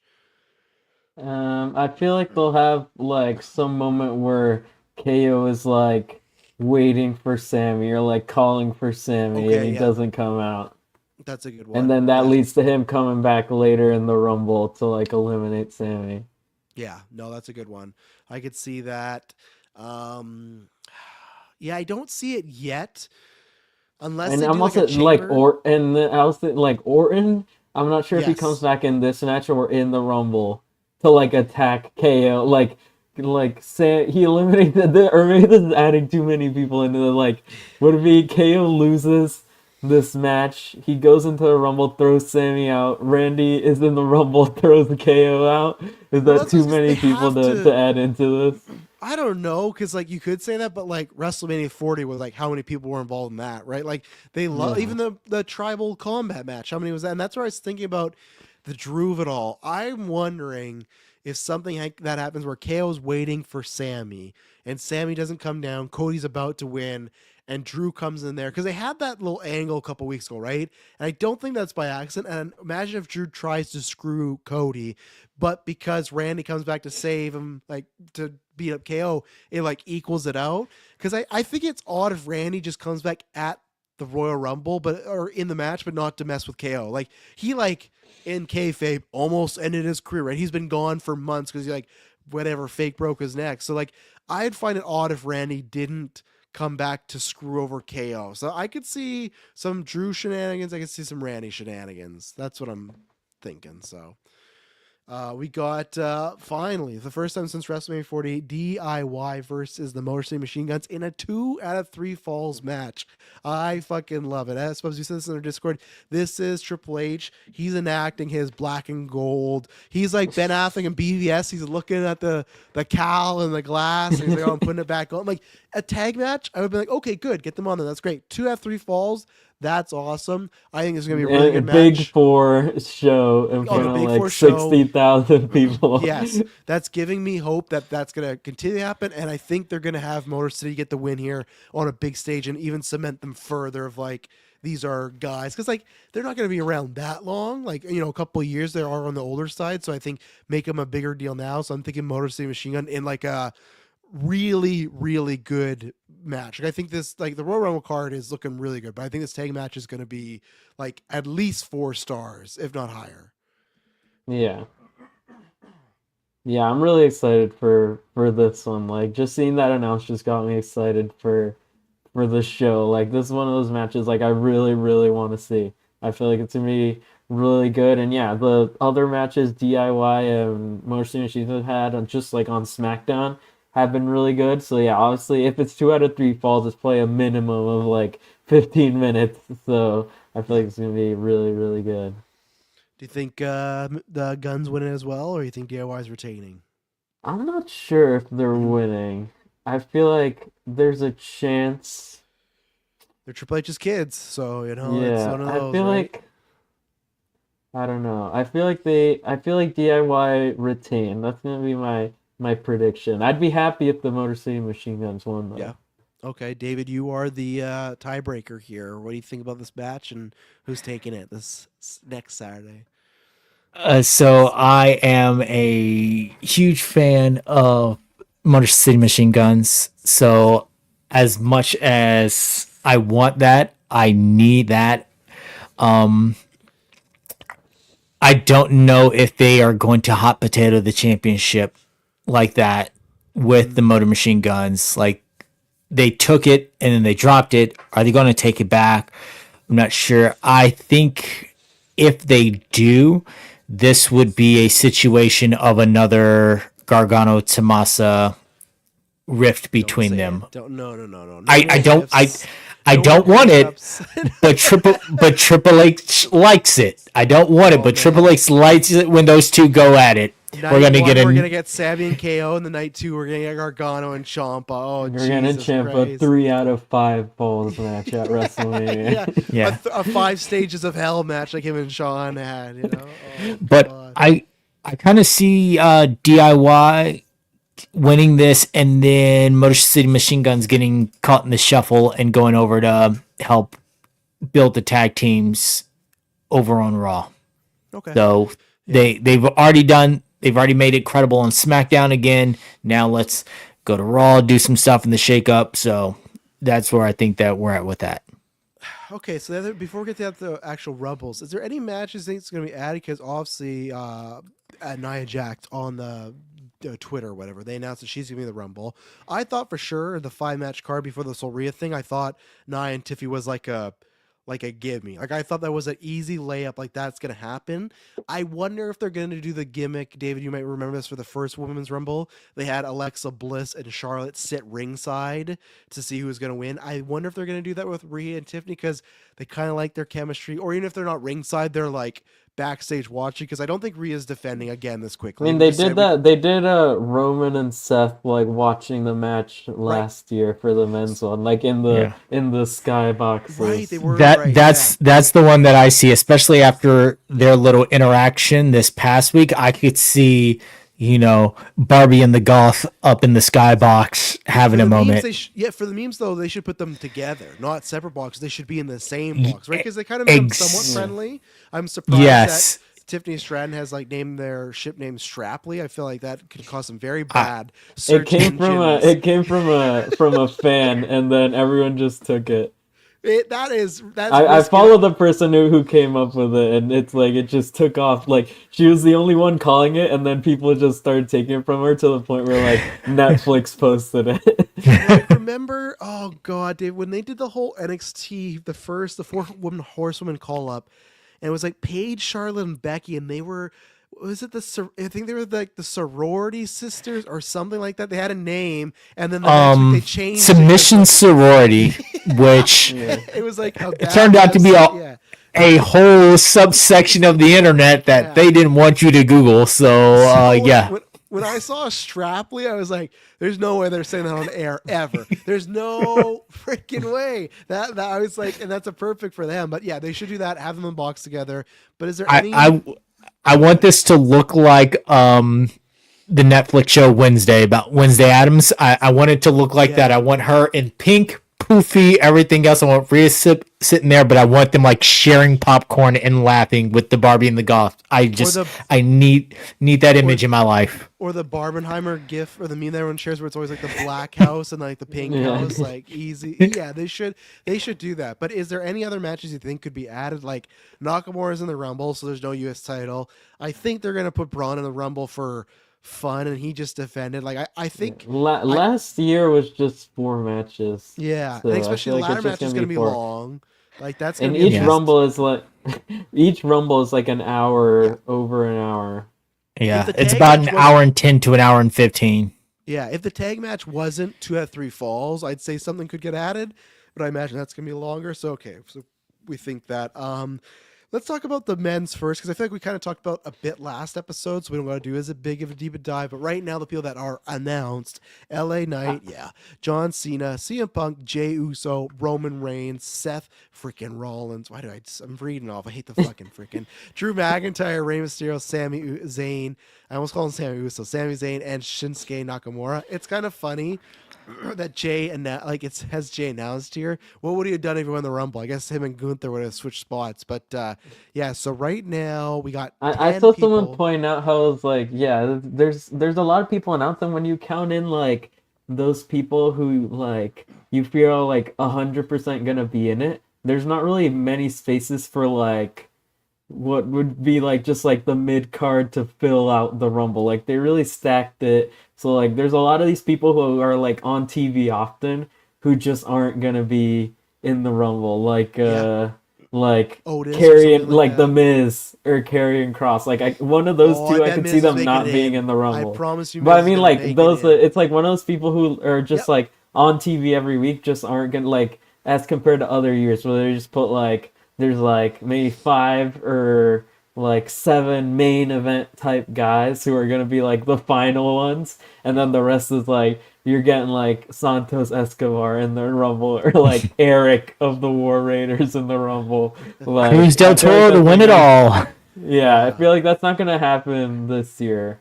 Because when you, I, because there's all the announced people, like, we should go over who you think's gonna, like, for sure be in it, who's not announced. Like, Penta's in I this I Rumble. want to I Penta, want to know Jimmy, Jey Uso. everyone's surprise entrance and who you think is winning. I have a feeling our who we think is winning is going to be shared, but I want to know your surprise entrance and who you think is winning.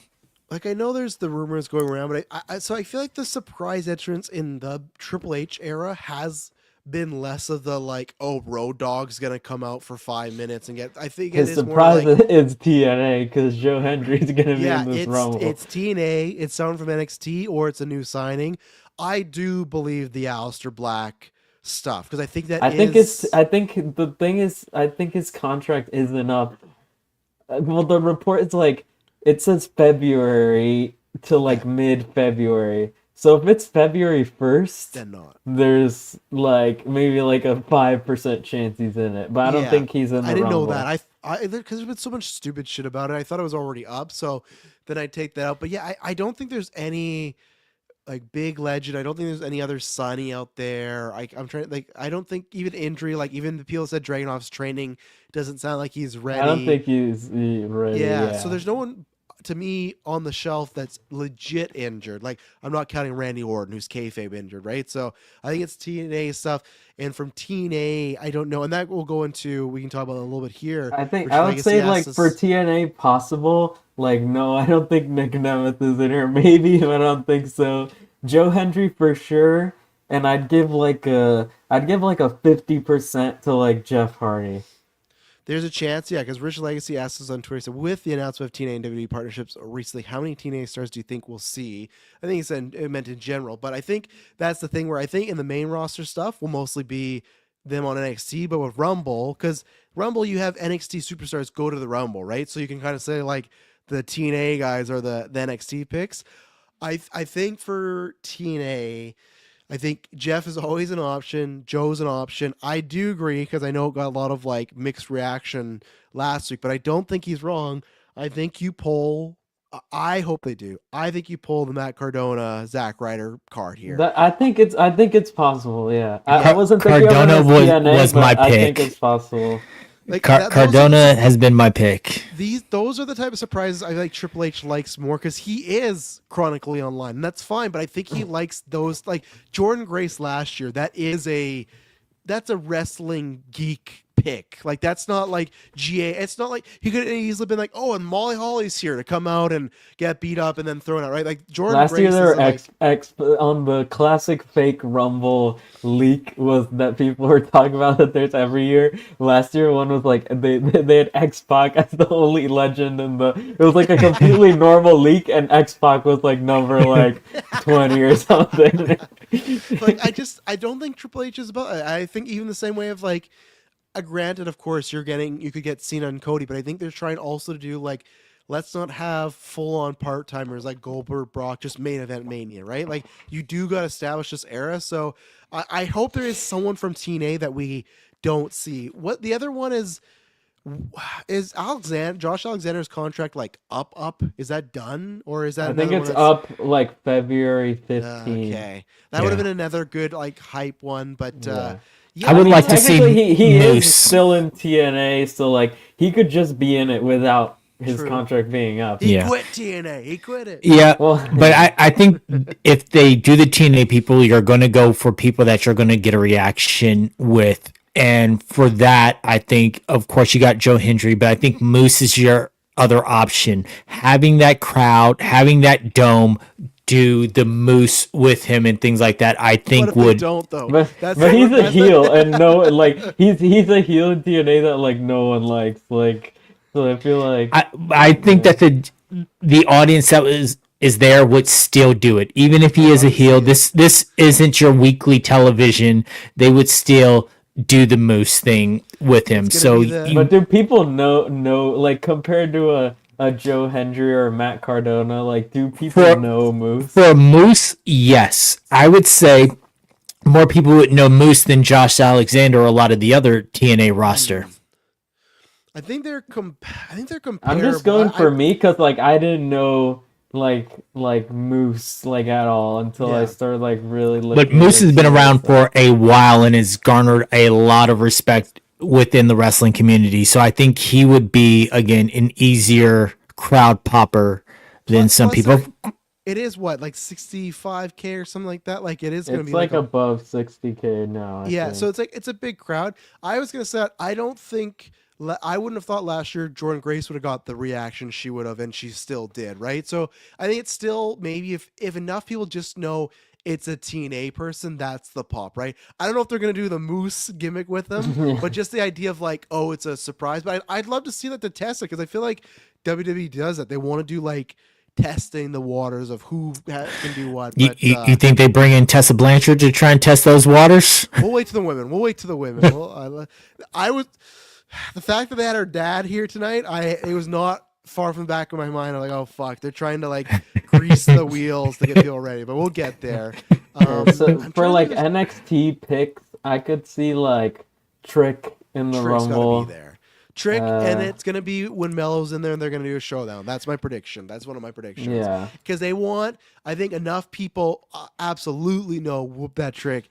They want the 65K. Yeah. And fuck, you should. Do I could see Oba Femi in the Rumble. I could see Oba Femi in the Rumble. Only if you have like Gunther throw. Or I was about to say it's going to be tricky if you bring in your champion. He has to be eliminated by someone who is just tough. He can't get eliminated by Dragon Lee. Like you just can't do that. Even if he is the speed champion.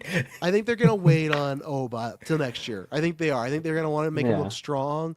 And I think Trick for sure. Maybe I could see Ethan Page maybe.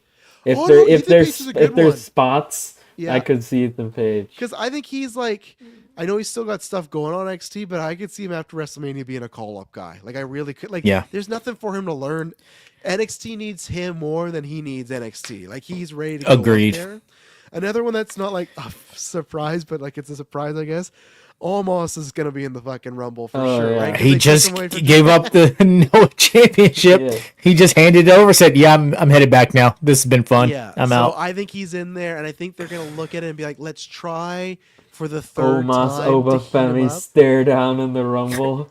Honestly that's was chills not, right there. Like when I was thinking about him coming back, because I saw so many people being like, "Fuck Triple H, like he's not going to do anything with them. Why bring him back?" I could see them doing like an NXT run with almost like a real run this time. So, but I think almost is in the Rumble, and I'm curious to see what reaction he gets or doesn't get because I don't know if 60,000 Noah maniacs in the stadium. I think that the online community really likes almost, but there's definitely not transitioned yet to the crowd because they haven't shown his personality, right? So, Yeah. any other surprise picks? I have one other thought or wonderment, and I'm trying to get this pulled up real quick to see if it Matt Hardy. is is somebody that you guys would think would make an appearance. This is a stretch, but maybe let's see here. I can't think of really anyone else off the top of my head as like a lock or like a above 50% chance of being in this. As Oh, like a so legend. I see what Dave's trying to pull up here. Okay. Uh, What's the chances we get him and we get a moment? I think I'm 51 no, 49 yes, because I feel like if it was a yes, they would have cut that promo on him, and to me, you have Biggie disappear. You don't have him on any pre-shows. You have him do nothing, and like kind of be depressed about. Then he appears back, so that makes me think it's not happening. But then that also makes me think, is that like a red herring to make me like not think it's not happening, right? I would love like Yeah. this is honest. If you were asking me who would I want the most, would be Big E because same thing. It's not like I'm a massive Big E fan. Like I like Big E a lot. But I'm not. He's not my top 10 or anything like that. But the guy is very talented. He got to be the WWE champion under Vince, which is like not the best. Like I want to see his potential in the Triple H WWE era because I think he could be something more. And I just for happiness, like the guy's career, like he's been on the show for I think almost 2 years now, right? If not 2 years, like Yeah. to have I that think comeback story, like three, I like like almost three. 3 years. Jeez. So I hope Cause that he just lost the title in like a 5-way to Brock and never yeah, got a and he took rematch the because he yeah he broke took his the neck. Yeah. yeah, and he took the pin too, which is stupid. But I hope we hear that Wale music, and yeah, this is the one I would hope for the most out of anybody because that Yeah, would be like a the heartwarming roof would moment. explode for that, and I could see this being a Absolutely. situation where his sole purpose is to come in, eliminate one of the members of the New Day. No, both of It, them. Double Both of them, clothesline. yeah. Double it, clothesline them. if after that he doesn't survive, but he takes a nice little bump to the outside, and we see that he's okay after the bump to the outside, it's all good. Like I'm not banking on him to win. I'm not banking on him to have 10 eliminations. If he gets those two and that's it, I'm fine. I think there's two things you do. Either he does the double clothesline, and when they get eliminated, they do the asshole thing where they come back in and they throw him out, Yeah. or you make Biggie like a final four. Like you make him like Yeah. look Or I strong was if thinking, he's back. or like everyone like stands with Biggie to like throw out the Oh, New that'd Day be or something. great. Yeah, Because that'd be they've been great. doing the thing with the New Day that like even the heels don't like. Even Dominic doesn't. So they could do this like they did it with Logan Paul in the Rumble. Like they had like Dominic, Seth, like Kaiser and like Ricochet and they're like just like faces and heels and Logan comes in and then they just all four started beating him up. So I feel like they could do that with the New Day. Absolutely. I think you could have like you could literally do Kofi at 12, Xavier at 13, and like everyone looks beat. I think they'll do that if there's no Biggie. If there's no Biggie, I think that's the spot where they just beat them up and throw them out one by one and they're pissed. And then we know, okay, we're not getting Biggie. But if they last a little long, oh man, Yeah. my hopes will get up. But we'll see. I hope that happens. But yeah, with all last, well, I don't know if we confirm that, but what do you guys, David? Who are you thinking is the I'll give you this to make it a little more interesting. Who is the final four, and who's your winner for the? We'll do the men's right now, then obviously women's next. But yeah, final four and the winner. Ooh, final four. Uh I am going to go Cena because that is my winner. Yeah, So we're gonna have Cena, Penta, because I think that they're going to give him. Oh, I think they're going to give him a strong showing. wow. Drew Okay. and Seth. No Roman. No Roman or Punk for you. That's interesting. Okay. So maybe mine's more boring, but I'm going to say it's going to be Punk, Roman, Drew, Cena. It's tough because it could be Seth. I like your Seth pick because I think Seth needs I'm on the same page of Seth needs to be in there, but then like Cena, Punk, Roman are like the lock for me. for those. Yeah. And I think because I'm curious at the promo on Raw, Punk brought the favor again. And I'm wondering, I don't know how the scenario would go, but I'm wondering if, let's say the scenario Final Four, right? And let's say it's Punk and Roman and two other guys, but they're down. I wonder if the favor is, I know this is gonna sound crazy, but like Heyman tells Roman like he has to eliminate himself. Like you have to jump over the top rope, and Roman's like, absolutely fucking not. I'm not jumping over the like, because to me, like, what other favor would you cash in the Rumble, right? If Roman wasn't in the Rumble, then I'd say, oh, you could easily, for some reason, yeah, the bloodline. He gets a self revive in the Rumble. Yeah, like something where they do help him.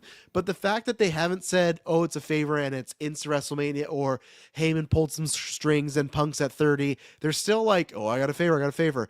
I could see drama of Paul like motioning Roman, like you gotta go, and Roman doesn't do it. I can see him throwing Punk, and that's where you start that program. But that's why I think it's those two. And I guess think also, Cena, now that you mentioned it, who do you think is number 30? Is it Roman? Cena. Just because I don't know what ring shape he's in yet, because we got fucked over already. He said he was gonna. I feel like they said he was gonna be back all year, and then he was on said Netflix. 36 dates. Yeah, so he's saving those up for later. Yeah, maybe Mania season later. So I feel like Cena, just because that has the hype, and just because he might have some rust on him. But so I think for me, it's Punk, Roman, Cena are lock, and the fourth one's tough. I would like Drew, because give me some of that Drew Roman stuff. Give me some Drew Cena stuff. I think with Seth, he did just beat Drew, so you could have Seth toss him over. But I'm not 100% on that. I could also see the fourth being someone random. Like, David's not wrong with the penta pick. Like, that could be Big Slot. That could be somebody that they want to push. That is up there. Like, that could be Braun Breaker, like something like that. Last four last year were. I'm trying to think who it was. I need to look it up. I feel like the fourth person was someone they're like. Even when Cody won the first year, Gunther being like the final two was kind of surprising, because like he was still like newer, and we knew he wasn't going to WrestleMania or anything, right? So there's always somebody that they pick and say, hey, this is going to be you're even a couple of years ago, like with Liv, right? She was number 2, I think, or number 1 with Rhea, and she lasted the whole time. They gave her this huge showcase. So they always pick somebody of like, you're going to be our star this year. Could it be a Penta? Could be somebody. I'm trying to think of like who. I would love it to be Mello. I would love Triple H to finally wake the fuck up. S-Bubs is right.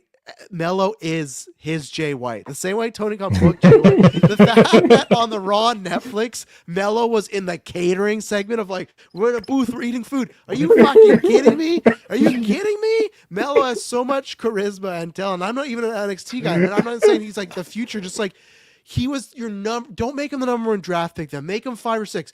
You picked fucking what's his name? Nick Aldis picked him at number 1, and you've done jack shit with him. Like, I would love it if they said, "Hey, Mello, you're gonna be the fucking guy. You're the Iron Man. You're gonna be in there for 50 minutes." Like, imagine that final 4. If it's like Cena, leg Roman, sweeps Punk, and Roman Mello, and takes him out. You know, not that far. But imagine if it's Mello in the final 4. It'd be like, okay, he's a player. You know, so. Yeah, I could see that.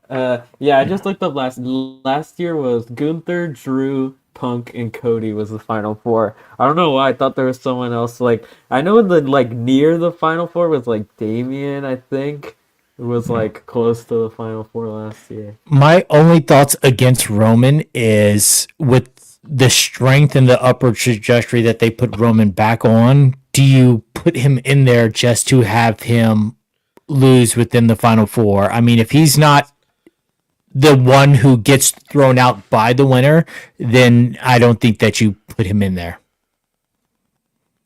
Yeah, It's tough. It's going to be interesting. I think there's so many scenarios. I could also be a final two, just seeing it being CM Punk and Cena. I know CM Punk was last year, but you can do that nostalgia. Like, we're definitely getting a stare down of Punk and Cena at some point. I'm excited for that. So, but I'm going with Cena. I know they could do Chamber and all this stuff, but I just feel like that's the move. The promo set the stage of I haven't won a match. How do I get there?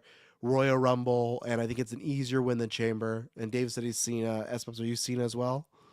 I think it's like I kind of don't think it's Cena, but then at the same time, I don't know who would win it.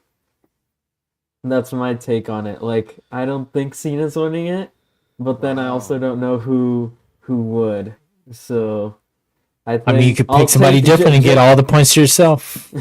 just for prediction's sake, I'll say it's not Cena, but I don't know who I would pick as winning it. I just wonder if they don't have the gall to choose who's versing Gunther yet, and that's where it's like let's say it is Seth and Gunther. Like, Seth winning the Rumble, I don't think is like a Yeah, massively that's hard like a thing right weird now. one. It to be like, oh, he Yeah. won. Yeah, like that's starting. That's the thing to me. If it ends the show, Penta I think wins the Rumble. Penta Just wins the Rumble, hodged yeah. on him right If through. it ends the show, I think Cena's winning. If the Men's Rumble starts the show, then I think it is I like think they announced a it's Seth. main eventing. Okay, yeah, because if it was starting the show, then it's like Seth. And again, no disrespect to Seth, but to me, Cena's like the hype pick. But we'll see. But what about the win? We'll start with the surprises. Who could we get from NXT and TNA? I imagine. Yeah, I don't think it's gonna be Tessa TNA. I Blanchard. think Masha Slamovich is definitely in the Rumble. She's a Okay. TNA Knockouts champion. NXT Roxanne is definitely in the Rumble. Uh, who else from NXT could you put in there? Well, it depends on if Booker T's in charge of this. Because if so, it's going to be Stephanie Vicor, Cora J. Oh yes, obviously yeah. Julia, I don't know. They've put NXT Women's Champions in the Women's Royal Rumble like a lot, but Yeah. I feel like Stephanie McCare, that's a good chance. Mhm. And Yeah, if I you agree wanna with do you just on like Masa a- Slamovich, though. That's a good pick because I think Jordan Grace is coming back, and they're going to do like they did last year with Naomi and Jordan. They're going to do the same thing with Masa and Jordan Grace this year. And another pick that I saw, I'm totally stealing this. I don't know who posted it, but I saw someone. If you want to have just like a showcase for NXT, put like Sol Ruka in the Rumble and give her like the Kofi spot of saving herself. Yeah, I could see that. And they Yeah. put Tiffany last year in the Rumble as that just like a showcase before. So I feel like Sol Ruka, I don't think she'd get called up, but I feel like as a showcase and like I feel like she could be in there. And I feel for the women's Royal Rumble, there's more chances of NXT women being in it than NXT men being in the men's one, just because of the people Yes. already announced. I agree. Yeah. Right now, officially confirmed is Nia Jax, Bailey, Charlotte Flair, Naomi, Bianca Belair, Liv Morgan, and Raquel Rodriguez. Just to throw that out there. But no, I think you guys hit that. I think it's gonna be a lot of NXT. You get someone from TNA. I don't think there's anyone really like. Maybe like a Trish, because like there is a few legends. Like, I feel like this is where you pull some legends, but I You don't can think it's always like. put or Nikki Bella. Oh yeah, There's only one legend that matters, and that's going to be coming through. Only one. Okay, I'm done. I said Travis retired his AJ Lee coming back at Money in the Bank. I did retire because people got me worked up saying what's gonna happen. Bailey and Big O, I'm hearing shit. I'm done. That to me is Skipping down to the ring. like obviously Biggie. I want to return for his health, but that for me is the most hype. That is Last the year I was hype at the return. Rumble. I And am 30. popping. Everyone in my section was like, it's Sasha Banks or it's AJ Lee when it was number 30. Like my whole section was like, it has to be one of those two, and it was Liv. Watch me, but Yeah, you guys had the wrong person skipping down to the ring. This is who you need. yeah, no, I'm retiring that until it happens because I just don't want to get excited. She's busy. She just put out a comic book. Like I just don't know. I think it will happen at some point, but I think it'll be like it'll probably be similar to when Punk came back. Like I'd love them to keep a secret in the way that I think we'll hear actual rumors from like a Fightful or a PW Insider first. Like that's what I think. I think it'll be able to be kept because like even then stuff like Edge's return was amazing, but we still knew a couple weeks before like oh he's been having meetings. It looks like he's good to go. Like sometimes like even Punk, both AW and WWE, the WWE thing was really close. It didn't really happen, but even like that night of, you're like, okay, it might be actually happening now. With AJ, I think it's gonna be something. If they could pull it off, great. That is the one I'd want the most. The fact that they got married, those were my number one and number two in that decade. Those were the people I was standing and fans of all the time, and I love it. So I'd love her to come back. I don't know if she would be back full time or if it's just a Rumble spot, but the pop that she would get would be fucking massive. She'd have to be number 30, right? If she was coming back. Yeah. Well, that in Chicago and Indianapolis are not that far from each other. So, I mean, it could be a situation because they're literally under 3 hours. It could be a situation where she is seen out and about that morning in Chicago. And then just the airport spotted in the airport photo. Well, no, I would need side pong. Yeah, I wouldn't even airport her. Like, again, it's under 3 hours from Chicago to there. Get her seen out and about in Chicago. Drive her over to the arena. Pull straight in. You don't have to worry about that. I do think we're going to have some other people. I think because Victoria's been appearing a lot, so I think you're going to have a spot from Victoria as a legend spot. Maybe even Nikki Bella because that talk has been happening.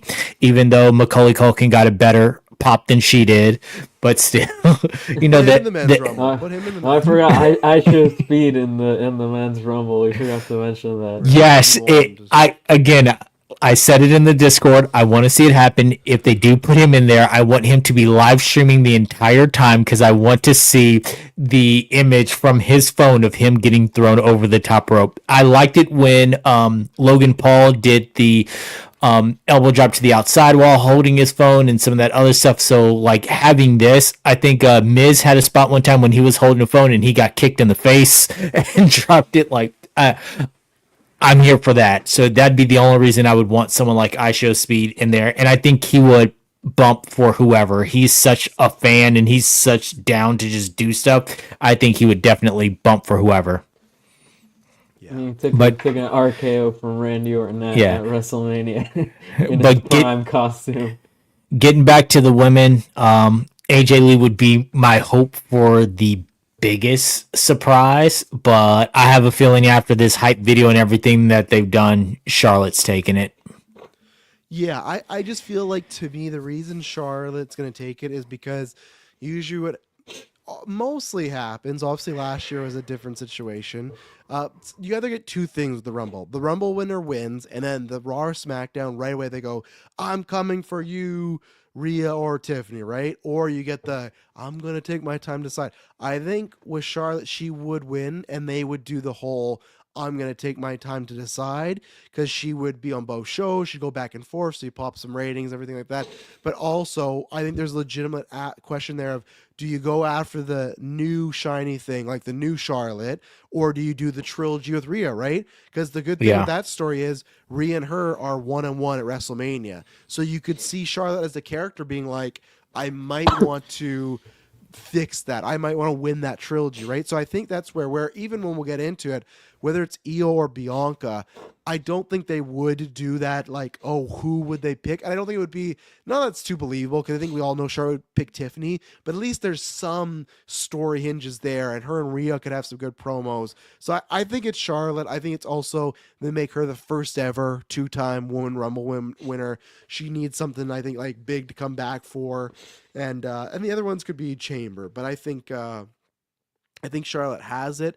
I think the final four is her, Io, Bianca, and Liv. I'll say Liv. I think they're gonna. Liv's been, I think, the runner-up like twice now, and I think they might do that again because I think Liv could have a good shot of even winning it next year. I think Naomi could have a possibility of being, especially if they want to build on the Bianca Naomi tension that they were sort of doing like in the promo on SmackDown. It's like, well, if you don't win, then I'm gonna win, but if I win, then you're not gonna win. Or like, I feel like it was definitely building the to a moment. Like if they want to go full on with it, like have one eliminate the other in like a Yeah. shocking moment.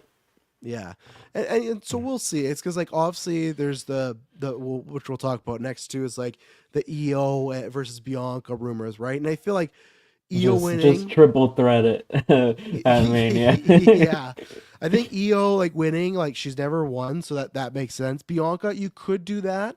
I think I feel like like the problem also is that they're both very much Triple H black and gold girls that he likes a hundred lot. percent, Yeah. hundred So it's percent. it's not you can't go to that as like, well, this is why this person's definitely gonna win. Yeah, and for me, and I'll throw to S Bubs next because I've been somebody that S Bubs for months have been telling me, okay, Rhea's gonna be live before Mania. It's gonna be Rhea and Io. Now he was right about the live thing, and the Io thing I thought he was right because they did that stare down. I was like, okay, that's one thing, but I've always said that I do not think Rhea and Io are gonna have a bad match. They're gonna have a great match. I just was like, I don't know what the direct story is, barring a heel turn, right? Where with Bianca, I know some people say like, where's the build? The build has been like it's been building for 5 years. Like the build is they are 1A and 1B. They're Triple H Yeah. and Rock. They're Cena It's Orton of their generations, right? And that's where for me, I don't care. yeah, I know it's they're like the Cena Batista absolutely yeah. Cena Batista yeah. is a better comparison because Orton was Because not. it's the brand versus brand, like Yes, never always separated until like never cross paths really yes, until like the moment of it. and in that time, I remember there's so much stuff when Charlotte was versing Rhea for the NXT title. I remember there was such a huge campaign that everyone was like, it should be Bianca. Everyone thought Rhea was not ready for that spot. And then later on, Rhea, like, I don't care, became the bigger star. But the thing is, I think they've always been back and forth because Bianca main evented WrestleMania first. And to me, had a top 3 WrestleMania main event. I love her match with Shasa. It's like, for me, it's a 5-5, outstanding, one of the best women's matches. I love that match. So for me, it's like every 2 years they like jump each other. Like there's always like, oh, Rhea's on top, then it's Bianca, then it's Rhea, then it's Bianca. So that's why for me, that's where the story is. And I know with their egos, Punk and Roman would make the main event night one. But to me, I would much rather if it's Rhea and Bianca for the title, I could see a case for why this could be the main event. Where I think Rhea and Io, I just worry it could get lost. And at the time, just with everything that's happening, it just they'd probably make them the opener, so it'd be a hot opener. But I just don't know. But Rhea and Bianca, that's just like a hard pick for me because I think we've talked about this like early when the gimmick started of when are they going to do this match, right? And even for a while, we're like, okay, Rhea got injured. They're probably not doing it now. And the fact that they're talking about it, it might just be like you're saying the S-Bubs in the Discord where it's just like, this might be our only shot to do this match. Because like I said, like Rhea has... It's like that they're like it's like doing like it was like the like Prime Cena versus Prime Undertaker at WrestleMania. Like one of Yes, those and they things missed the like boat. if you Yeah. don't if you don't do it, then like there's just a chance with injuries or someone has a title and someone doesn't, or both of them, or like there's just a chance if you don't do it when you have the chance to do it, then it Yes. might never happen. I agree. It's one of those things like same thing. The Shield triple threat at WrestleMania, the 4 women, 4 horsemen, all these things that were rumors of like, oh, they're not doing it this year, but that's the plan eventually. They're going to do it, right? And they never did. Moxley's going to be back in a couple of years. Don't you worry. I'm telling you, this Death Rider thing, he's going to come back to WWE now. After Tony tells him to drop it to Kenny, he's coming back. Yeah. And like Monet, I think she will be back too. Like, I think those things could happen, but you never know. They might not happen. Same thing as Sting and Taker, right? So to me, it's like the thing of my pitches. You do Rhea and Bianca now, and then you do Io and Rhea maybe at SummerSlam. But Rhea, obviously, she's lost at Mania, but she's Yeah, I never feel lost like a singles match. either way, especially with SummerSlam being 2 nights, like if Io or Bianca like win or don't win, whichever one is the SummerSlam match, like that's the main event of one of the nights of SummerSlam. I agree. Yeah. Oh, So definitely. for me, I don't think Bianca or Io is winning the Rumble, but I am in the Bianca camp right now. And I'm happy with either one, but the Bianca one, I just think that deserves a Mania match. And like I was saying, yeah, Rhea's lost a tag, but she's never lost a singles at WrestleMania. And then Bianca's never lost at all. So to me, it's like you have that. And I honestly don't know who could win. I know, I suppose I saw you tweet out, like, keep the streak alive. I honestly, that is a match for me, like, I don't really care who would win because it's just like I Man, just I hope like they that deliver a great Cena match. versus Batista first time ever was at SummerSlam. It was at SummerSlam, yeah, and Batista broke his neck accidentally. Batista bombed. Yeah. Yeah, Cena did the spot where he jumps, and it's supposed to be a leg thing, and Batista caught him, but he's not that it was on purpose, it was just the trajectory. But yeah, it was. But then they ran it back at the WrestleMania after when Batista was peak heel Batista. I'm so mad we lost him because that like Batista with Spotlight Batista prime stuff. But I'm gonna let Espos go last because I know where he is. Dave, where are you? Because again, you're the tiebreaker here. If triple, you said Charlotte's winning, but if Triple H sits you down, he says, "Okay, I'm not doing a triple threat. I can only have Io or Bianca versus Rhea." What route do you think they're going? I think that you do Bianca versus Rhea right now. And I think that do you save the EO one for SummerSlam because I think by that time Jade will be back and you can start working that whole program over there right now. Oh, Jade and Bianca. Unless you've got Jade coming back soon or something that you can do with them as a She's tag, the wild just card thing in this whole thing. Like, we yeah, don't even say if she's in the Rumble or not.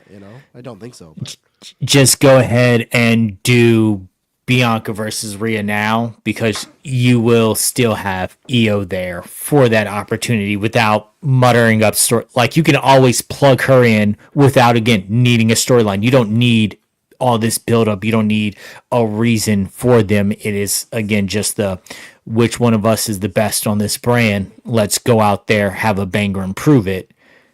So yeah, I would go Bianca versus Rhea out the gate now, and then save Io for later.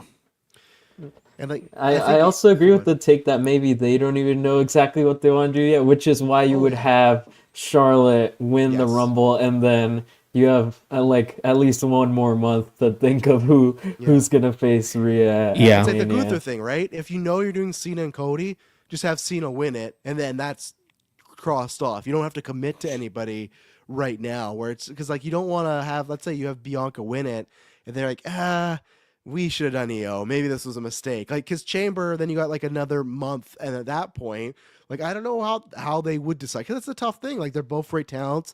EO, like you just saw on Raw, she's over. Like she got that hot tag, and people are loving her. Like they're like I'm not saying like I'm on the Bianca side, but EO's not like a bad option either. So that's the thing where it is tough. I think with the triple threat, I would like that, but I'd like that at like SummerSlam somewhere down the line. I want the one-on-one first with them on the big stage, but yeah, it's gonna be interesting. So yeah, we're all in the Charlotte camp, and then any other last words, S Bubs, on the Women's Royal Rumble here? Yeah, Charlotte. Yeah, I feel like it's definitely like if she's not winning Rumble and then she's winning the Chamber, and like we said, like because the match is Tiffany like versus Charlotte. Like we all know that. Yes, we So should become scoopers. Like we've known that for like ever. I don't know, since Tiffany got to the main roster. I feel like we're all like, that's the match at Mania right there. yeah. But also the other rumor for a while is that Charlotte has really wanted to do her versus Bianca. Like ever Right. so like that was the That was plan the for rumor last last year. year. Yeah, Yeah, but she that got was. hurt. Yeah, yeah, that's So true. and then the rumor is also that like Charlotte came back and she's like, "Well, I'm doing me versus Bianca at Mania, right?" And they had to tell her like, "Well, Tiffany's the champion because she doesn't watch the show." So she was like, "Yep, we're doing me versus Bianca, right? That's still in the plans for this year."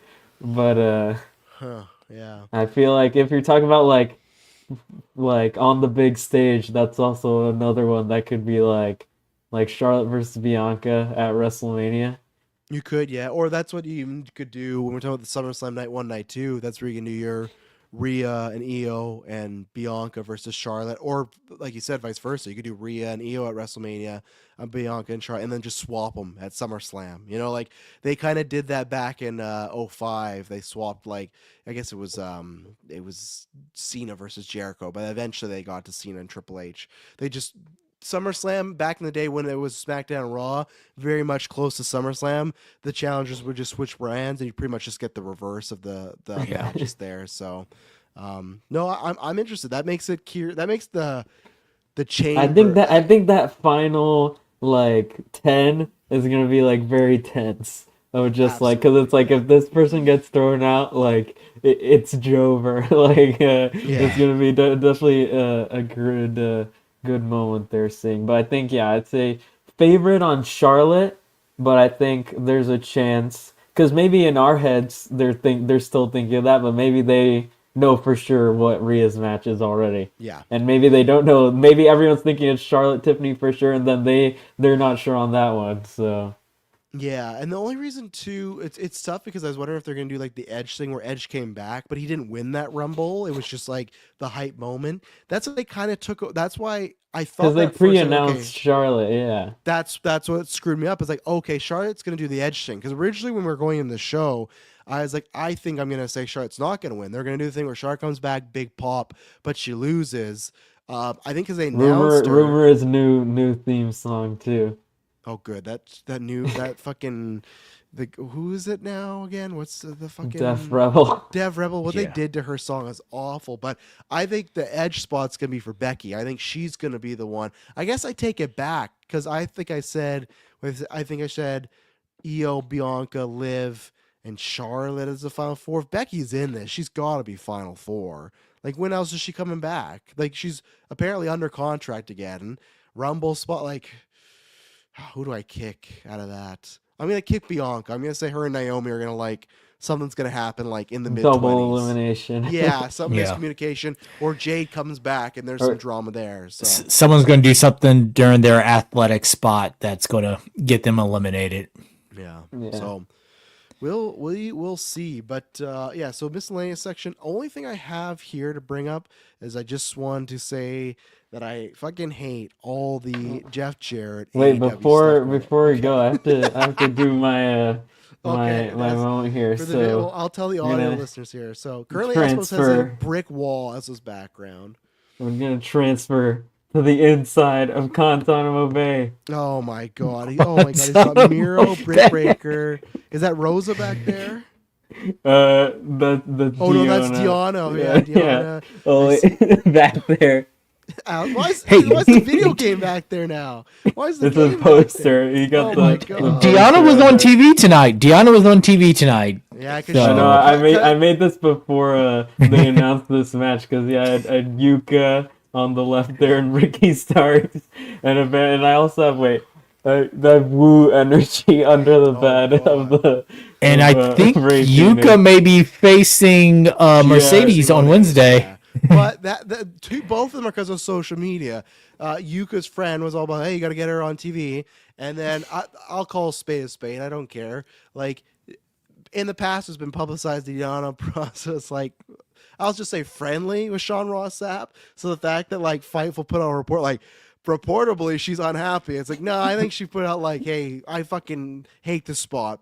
You can put this out. Like, go ahead. Like, put sourcing. Like, it's yeah. So the meme has been born for this, and yeah, I'll shelve my Double J thing. All this stuff back here, like with Aleister Black, sure, Miro. He's on the outside. He's looking on the outside. He already got out. He's looking Yeah. back into the cell. Oh yeah, he is. He's looking at his fellow friends there.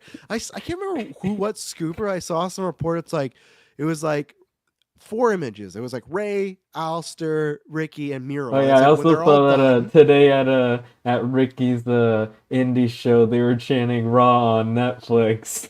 Oh no. Oh, no. But it was some scooper and they said like, oh, when these people are done with AW, they're all expected to sign with WWE. All three made sense. To me, Miro, I was like, I don't think there's a spot for Rusev anymore. Like, I feel like that's like, he's been off TV so long. Like, I just don't know if people are going to care that much. And I'm not going to get into the Brit Breaker of it all. It's been a crazy week. All I would say for wrestling scoopers is just like, just keep to the Sean in-ring Ross stuff. putting him on trial live after Raw. You Oh, saw it.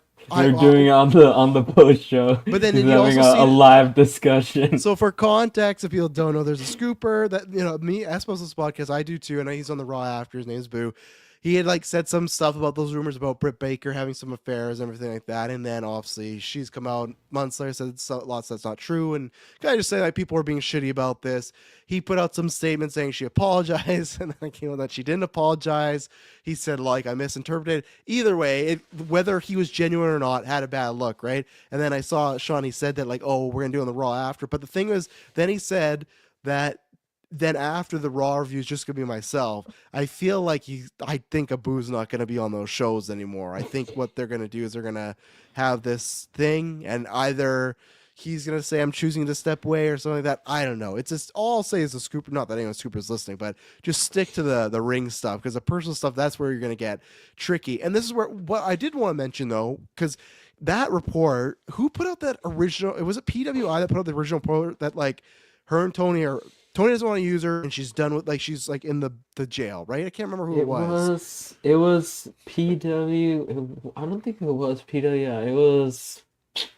It was a different one. Like it's But like there's like a different like Pro Wrestling Torch or something yeah, like it's that. something like that. Like It's someone one of those. Yeah. It's someone that is source, but not like the tippy top. But still, when it came out to me, I'm not gonna say it was Tony Khan, but that to me felt like a full on hit piece. And we've heard tons of stuff about like some people like Britt, some people don't. Whatever you want to say. Same stuff happened with Punk. What I had a red flag when that report was like, oh yeah, and WWE won't even look at her when she's done contract. I was like, I don't fucking believe that for a second. And then I think it was either Inside or Meltzer, somebody put out like it was somebody more top tier again that put out like I think no, I think it was Meltzer who was like, yeah, she hasn't even heard of like people not liking her or something like that. well that one, but no, I can't remember who put out one of the top tier scoopers did put out like, oh, WWE doesn't know her contract status, but there's interest there. And to me it's like everything about Brick Breaker screams WWE in my opinion. The fact that she was an AW because she did like the Mae Young Classic, whatever.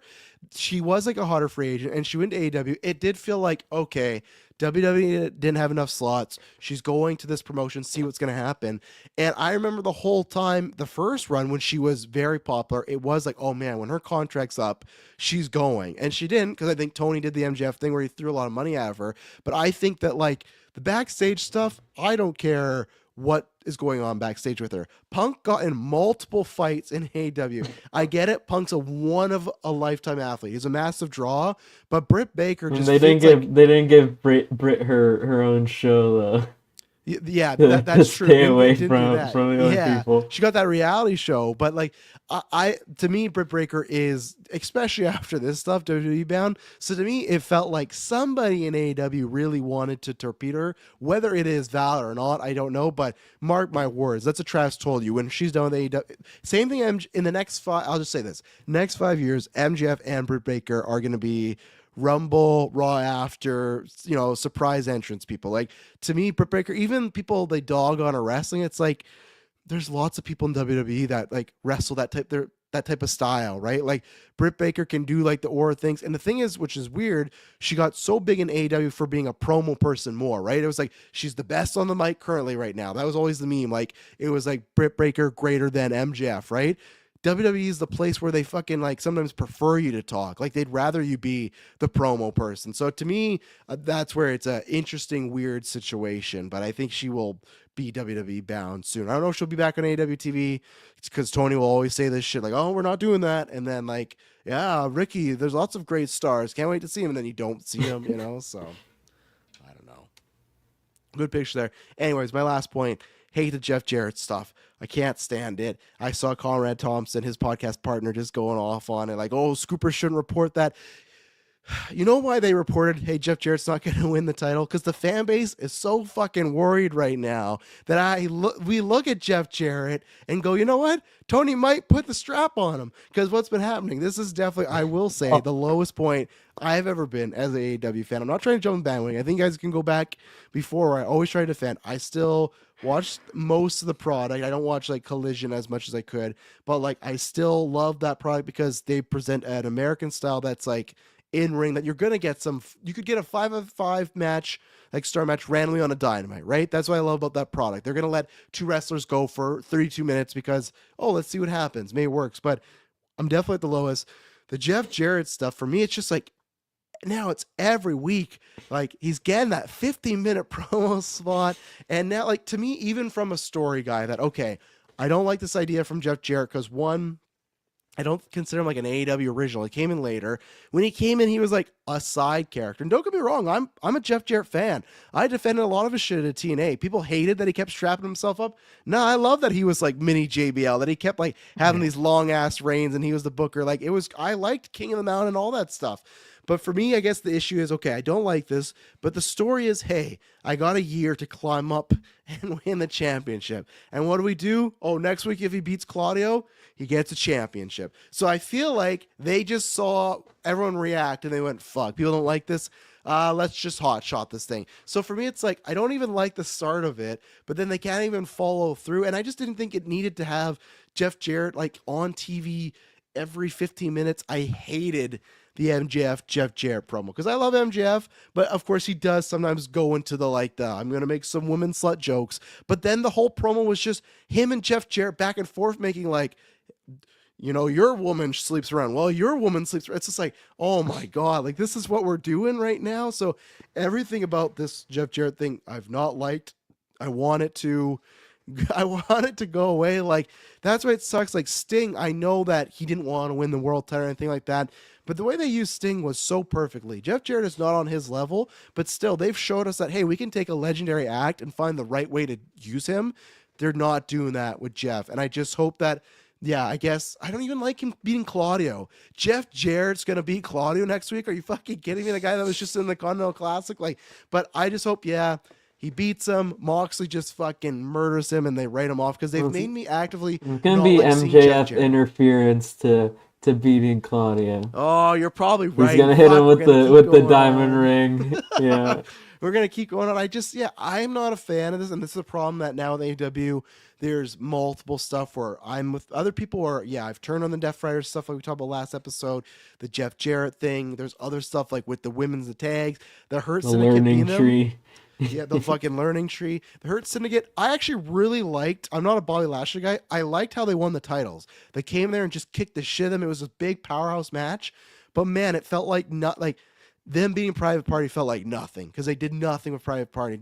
I suppose you shared that cage match where they had like 2 defenses, and it's just like, man, like, this was an AEW original team that you're trying to build up. Like, finally we did it. It was the defenses was a fatal 4-way at Full Gear, where the whole story of the match was just about the Acclaimed. Yes, it was. And then their only other singles or like 2-on-2 defense was against Action Andretti and Leo Rush on Collision, and then they lost the titles. It just felt like they wanted to give them the moment. That was it. So I feel that AEW does have multiple issues, but the Jeff Jarrett one for me is next to Death Riders, because I do agree. I think the Death Riders, it's getting tough. I don't need to see them keep beating up the Rock and Roll Express. I really don't. I hate that we return back to FTR tied up every week. Tied up. And again, like, I still really want to see Moxley and Adam Copeland, despite I've not seen the Copeland pack match, which I've just heard is not good. Not just only from S-Bubs. I just heard it was kind of let down, which sucks because when they, on paper, I was like, oh, that could really slap, but apparently it did not. I just think you could even take that title off Mox and still have like him fight Cope and everything. But my biggest thing is the Jeff Jarrett thing. It's an instant ick for me, and I don't know what they're gonna do here. I did watch. I guess that's my last one. I did watch the promo you sent me, David, about the Tony Storm thing. That was really good. I still think it was a little rushed. I thought we were gonna have like one match of her acting, but I guess Tony Storm's just gonna win that fucking title back at Grand Slam in Australia, right? Yeah. So I'm gonna touch on the Tony Storm thing, but I want to touch on what you just said about Jeff Jarrett. I completely agree with everything. Jeff Jarrett to me has not been relevant in my wrestling opinion since 2000 when I had a poster of him up that had the word slap nuts on a guitar. Like, I don't care about him in the year of our Lord 2025. I don't care that he's in 3 prominent feuds right now on AEW TV, taking away time from all these people who are locked up in Guantanamo Bay who could be on our television. Like, that's precious Ricky Starks airtime you're taking up because you're in 3 effing feeds right now. I don't want to see it. Someone put him out of his misery. I don't care if it's Mox. I don't care if it's Claudio. I don't care if it's Hangman. I don't care who. Someone put him out to pasture, please. I'm tired of seeing him on my TV. Now, as far as the other part, the Tony Storm thing, yes, it is a little bit rushed, but the way that they did it, again, I wish they would have waited probably a month or so closer to Revolution to do it, but the way that they did it tonight was absolutely perfect. She still came out as the fan. She's like, oh, good to meet you. I'm your biggest fan, all this other stuff. Mariah may start to tear her down. No one's here to see you. You mean nothing. I made you. And the minute Tony turns her back, she starts whipping her, and the rest pull her off and all that other stuff. And then that's when Tony reverts back to Timeless, saying she never forgot. The scars are still there, everything else. And then she ends with saying that she's going to come and rip her tit off. I was just like, this is what I need. Tony Khan, stay away from the nostalgia acts, stay away from the Jeff Jarrett, stay away from the Rock Roll Express, stay away from all these. I don't want to see Jericho on my screen. Throw your nostalgia bug away and let this thing cook. Let these people and these talents that you picked up from all over the globe, let them do their thing. Stop going, oh yeah, I've got this pretty young toy that was cool when I was in high school. Let me throw them out on the TV. Let these women cook.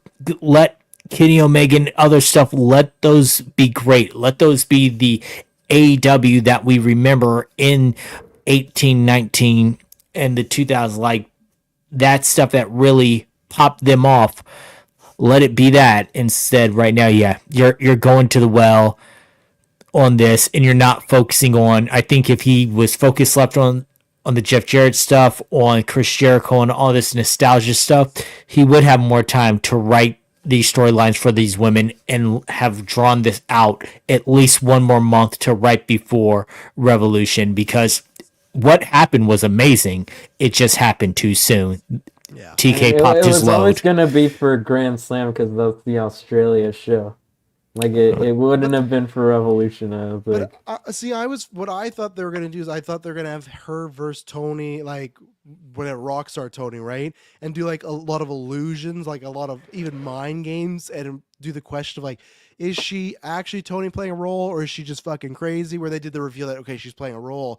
I thought they were gonna do, the fan gets close, almost wins, and then they run it back later on. But now I just feel like it's just maybe Mariah does beat her, but that's what I thought was. I agree with you. They're always going to do it. I just thought they'd do it a different way. Like that graphic of her being Rockstar Tony, I thought, okay, we're going to get like a trilogy here, and we're going to show, because you could easily do that. But now I think it's just now Timeless is back. She beats Mariah, and then I just feel like it's just gonna be another time run for all, which I like.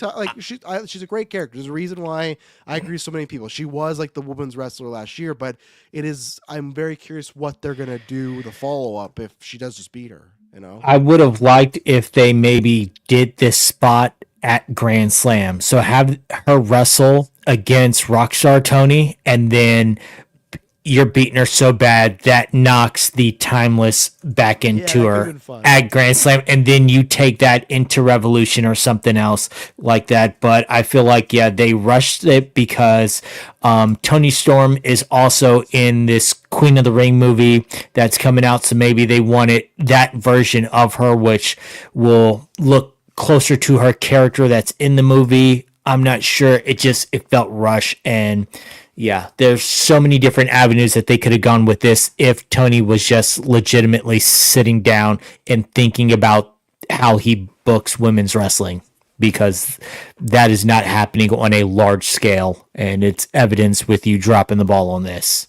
Well, not even we talked about it, right? Of like the routine of you get a couple challengers, fatal four-way for Monet. Someone wins, they beat her, and then they go away for a bit. They beat her, they go like. And even the whole Mariah May like Mina story was like everyone thought that was gonna be like the big thing, and they just kind of kept like she had like Mina returned, and then like a few weeks later she like showed up after I think it was a match at Grand Slam like last year, and then they had like a she returned after Mariah's match, and then that moment was like not mentioned for like 3 weeks, and then they said, "Oh, we're gonna have the championship celebration like 2 months after she won the championship at Full Gear." So it's like another month delayed, and that's when you had the turn on Mina, and then they had the match at Winners Coming Dynamite like a month after that. So they had like it wasn't that they like it was like it wasn't that the feud was like long term. It was like they would just have each segment delayed, take place like a month away from each other instead of be doing it for like even on a like you could have done the match at Wrestle Dream or Full Gear if you took each segment and did one of those every week instead of every month, you could have had that feud go and keep it like hot to when it happened. Yeah. Anything else to shout out, whether it's AEW or anything else miscellaneous that we haven't talked about? No, we touched on it, but we haven't like openly said anything about the coming together of TNA and WWE and their partnership. So again, we're going to see a lot of that in the Royal Rumble, but I'm also anxious to see how that works going forward. We just had a tag team match with Fraxium on TNA television, an actual NXT title being defended. Oh yeah, sorry for cutting. I was just gonna, they did a taping and Fraxium defend their titles against two other TNA people in a taping. Can you guess who they are? One is a former WWE person. Yeah, I'm just curious how it's going to go because I agree with many people online that even AEW, we saw the early days like the New Japan partnership, right? And they just fucking clean house over there. And I already feel like WWE, it's fine for WWE. I just already feel like they're doing that with like Grace and Hendry, where it's like they have some people I mean, over. people talk about it's like Jordan's contract, like 6 months just happened to disappear off her contract. Yeah. So to me, it's like this is going to be interesting to watch, but it's like how much is it a partnership or how much is it like God, what is it? I can't remember the expression, but it's like rent to own. Some people can do it where you move into a place and you're paying your rent, but it is for you to eventually buy the place. I wonder if this could be that because WWE did the same. I don't think WWE is buying TNA because the people point out it's like they're getting all they can out of TNA without having to pay for any of it. But like they're getting the talent, they get the crossovers, they get the promotion of it. Like if they bought TNA, they'd have to pay for that, and they're getting all of it now without having to pay for it. I will say they're doing a better job than AEW because they are giving shine to these TNA wrestlers. They are giving shine to the product where I felt like AEW was just like, hey, we're going to appear on your TV, but we're going to win everything. Like I did like Kenny as the belt collector, but everybody else who showed up there was constantly beating their people, and no one in TNA looked strong as a result. So at least in this one, you're having some back and forth. You're having people appear on both shows. You're having TNA guys cost WWE guys and vice versa. Like there's some build up there. You know what? We can't use you on NXT because NXT is a 2-hour show once a week, and we've got all this stuff going on.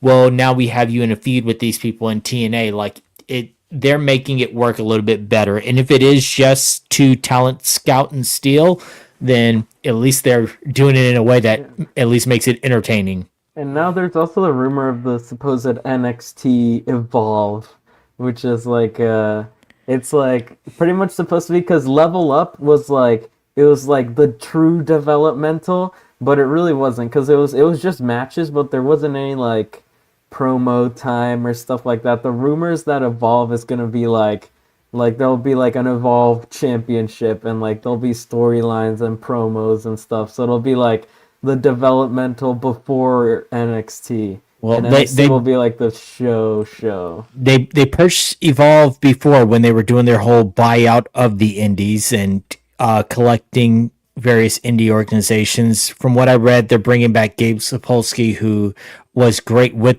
Evolve and brought up a lot of young people like Austin Theory when he was with Evolve, like the way that they brought him up and just turned him into an absolute monster to start with and continued that trajectory with him. And they've had some other people come through Evolve. A lot of the guys who are in NXT and things like that, they went through Evolve. So I will be excited to see what they do with it, if it is just another developmental route or what. But yeah, I'm for it. They already have bought into it, and so now you're just bringing back the name. And I'll say the thing I was talking about of who Praxium defended against on the TNA taping for a future week. They defended against the team of Nick Nemeth and Ryan Nemeth. Oh, there you go. Good. Nemeth brothers getting some. Gotta get that shine, baby. Ryan Nemeth is leaning into the people just care about my brother though gimmick. Like that's his gimmick on TNA. Like his whole promo is like my brother says this or like my brother thinks this or like every the start of every sentence is my brother. Like that's the he's leaning into it at least. But yeah. I think that's pretty much all the extra topics.